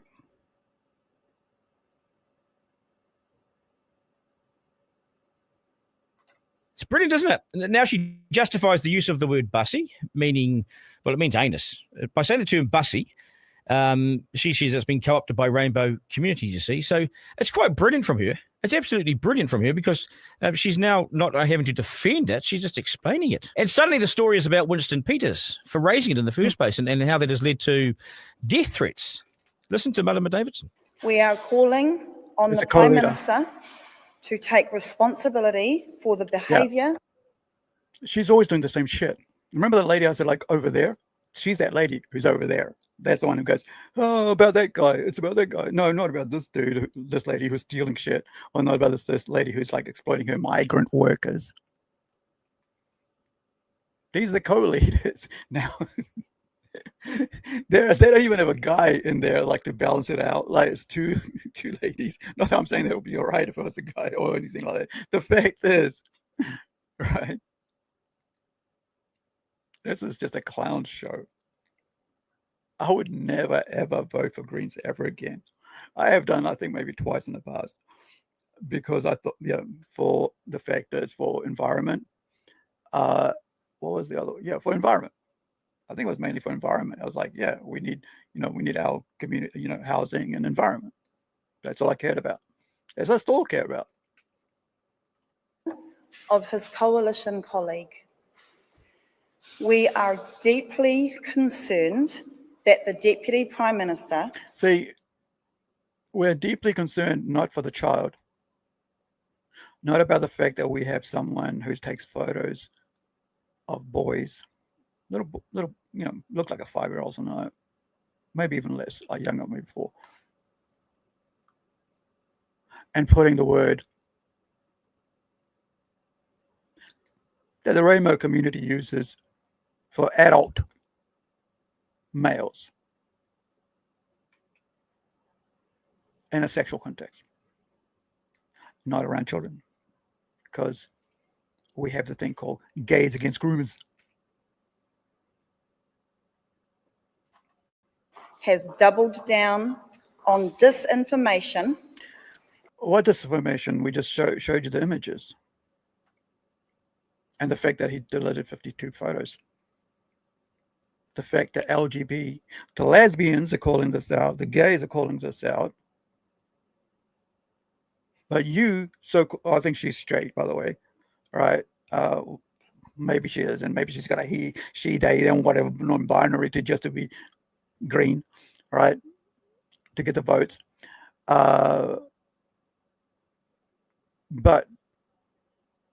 you are confusing the problem. See, the LGB is like, we ain't confused about this shit. This is shit. This is a creepy, piece of shit. And that maybe you should look into this further to find out what's going on with this lunatic posting photos on a private alt account that some of you are following, that has children, that has photos of his child on it, with words to do with adult sexuality or sexual conduct or interaction in the bylines or in the whatever, posts. But no. They never take any responsibility, leftists. They just like go, look over there, look over there. Look, she's looking over there as well. And is actively fanning flames of hatred towards the beautiful rainbow community. Bullshit. The rainbow community with the LGBT is going, fuck off. We ain't into this. The person who brought it up was a lesbian. Which, by the way, was picked up because what was written about and brought to the light was because her lesbian friends and gay friends were going, what the fuck is this? This dude is out here trying to represent us, and he's taking photos with his baby, with his child, and saying these things out here, posting these things out here. But yeah, green's got a green. This isn't the standard politicking by the Deputy Prime Minister. This isn't a game of who's winning this round of clickbait. No, you're trying to win the clickbait award by basically going, well, it's the dude raised a question, so it's his fault. Not the fact that this dude here in our side, in our party, as a member of our list MP, right? The list MPs when you're actually in, they're there, right? So who's representing whose portfolio, whose job is to promote early childhood education in New Zealand as a member of parliament on New Zealand citizens' dime. So we're actually paying this dude to represent, because it's our tax dollars, doesn't matter who's in frigging government, they get paid from the taxes, right? When they get there. To basically be doing this while being there. Right? This isn't the 6 years he was in government that he was posting all these photos of his child and writing all these terrible adult things with his child's photo involved. That is gross. That is fucking disgusting and gross. But this clown heads, these Green Party members, leaders, whatever the fuck they are, don't see that as gross. They want to blame you for calling it out. They want to blame other people for calling it. They don't even want to blame the Deputy Prime Minister when he's on for calling it out, thinking maybe the media needs to research this, find out what the hell's going on. It reminds me of like the Hunter Biden case. Like, oh, Hunter's getting photo of a little girl in lingerie and doing like coke, holding weapons, and with prostitutes. And the laptop thing, it's all on there. It's like, no, there's nothing. It's a nothing burger, right? As Americans like to say. Yeah, it's basically the same shit. This is socialism. This is how socialist commies work. Leftists work. They have the same game plan. No, it's nothing there. It's you. You're the problem. Brilliant again. Push it back onto Peters like he's somehow now the centre of the story and responsible and has to defend himself. The truth is Doyle took down 52 private posts. Why? And is this acceptable for a man who is now an MP? The Greens know that these posts involving the term bussy and a child in the sexually explicit language, they know they're embarrassing. And they're deeply confronting to many, many Kiwis. Most Kiwis, they don't like this sort of stuff. And so it's why they decided that attack was the best form of defence. And the media fell for it, hook, line and sinker. The Greens still have much to answer here, in my view. Who's the real Benjimin Doyle? And is he the right person to have in Parliament? How did he get through the Greens selection process? What due diligence did they do on him? And did they do it and clear it and think it was okay? And have they once again stuffed this up? The Greens have lurched from crises to crises for 18 months through poor decision-making, having the wrong people in the job, and quite frankly, they have looked like a mess and unelectable for some time. Now this cloud over Benjimin Doyle's head once again threatens the party. It's why Davidson and Swarbrick decided to front foot this by attacking everybody else. You know, those making the allegations, those running with them. And it was everybody else's fault. But then there's Benjimin Doyle. And what responsibility must he take in the Greens? Hence, the media have sailed on right the way through it, sailed on past the original story, and it's now about Winston Peters being somehow responsible for some serious death threats. The Greens scripted it the way that the Greens wanted it, and the media swallowed it hook, line, and sinker. Death threats are rightly unacceptable. Me personally, I've had a number of them. We simply put them in the hands of the police. I wasn't kept away from work. I didn't go into hiding. I carried on, showed my face, and got on with it. Most death threats are made by idiots who have neither the means or the ways to carry it out. The Greens on this occasion rolled the dice to see what they could get away with. It turns out the roll of the dice worked. The weak media fell in behind the left, and given the Greens privately knew they couldn't defend Doyle, they sent him away to hide under a rock and slowly feed the media the line that they were the victims here. Thing is, Doyle can't hide forever. And what I learned about Parliament is you simply have to front at some stage. The media will find you at some stage. They'll finally ask the right question. It's proof that you can run, and you can try and tidy up old social media posts and delete them, but you can never truly hide from who you are and what you did and what you said. And D-Day is always coming at you. In Benjimin Doyle's case, it goes like this. With the real Benjimin Doyle, please stand up. Editor-in-Chief with Duncan Garner. All right, so that was... Duncan's been like in media for ages for New Zealand, so everybody knows who he is. Right. And that takes us to 3 hours and 8 minutes and half. I think that's us for today. I had all these other ones planned up, but we'll move into next time. Thank you for hanging out with me. Wherever you are, hopefully you can wash this out with something cool. Go watch some cartoons or something, which I'm going to be doing. And just to, but it's just sad to watch the Greens like wallow in the mire and attack other people when they've been called out for the mire. They're, of their creepiness of their people that they have in their party, like 3 of them so far. Maybe there's more, right? You can never tell with leftists. They always turn out to be like the creeps that they say they're not. So thank you for joining me. And like I said, leftists, not liberals, leftists. Thank you for joining me wherever you are. Be well, be safe. We'll get you in the next one. Ka kite anō. And have an awesome week, day, night, evening, wherever you are. We'll get you the next one. See you on the flip side. Bye for now. Nope. Can't stay here anymore. I gotta get back. I think this was the spot. Oh Lord, I beseech thee, please return me to my old life. I swear I'll do anything. Like, literally anything. And I won't bother you again, so Pretty please bring me back to life.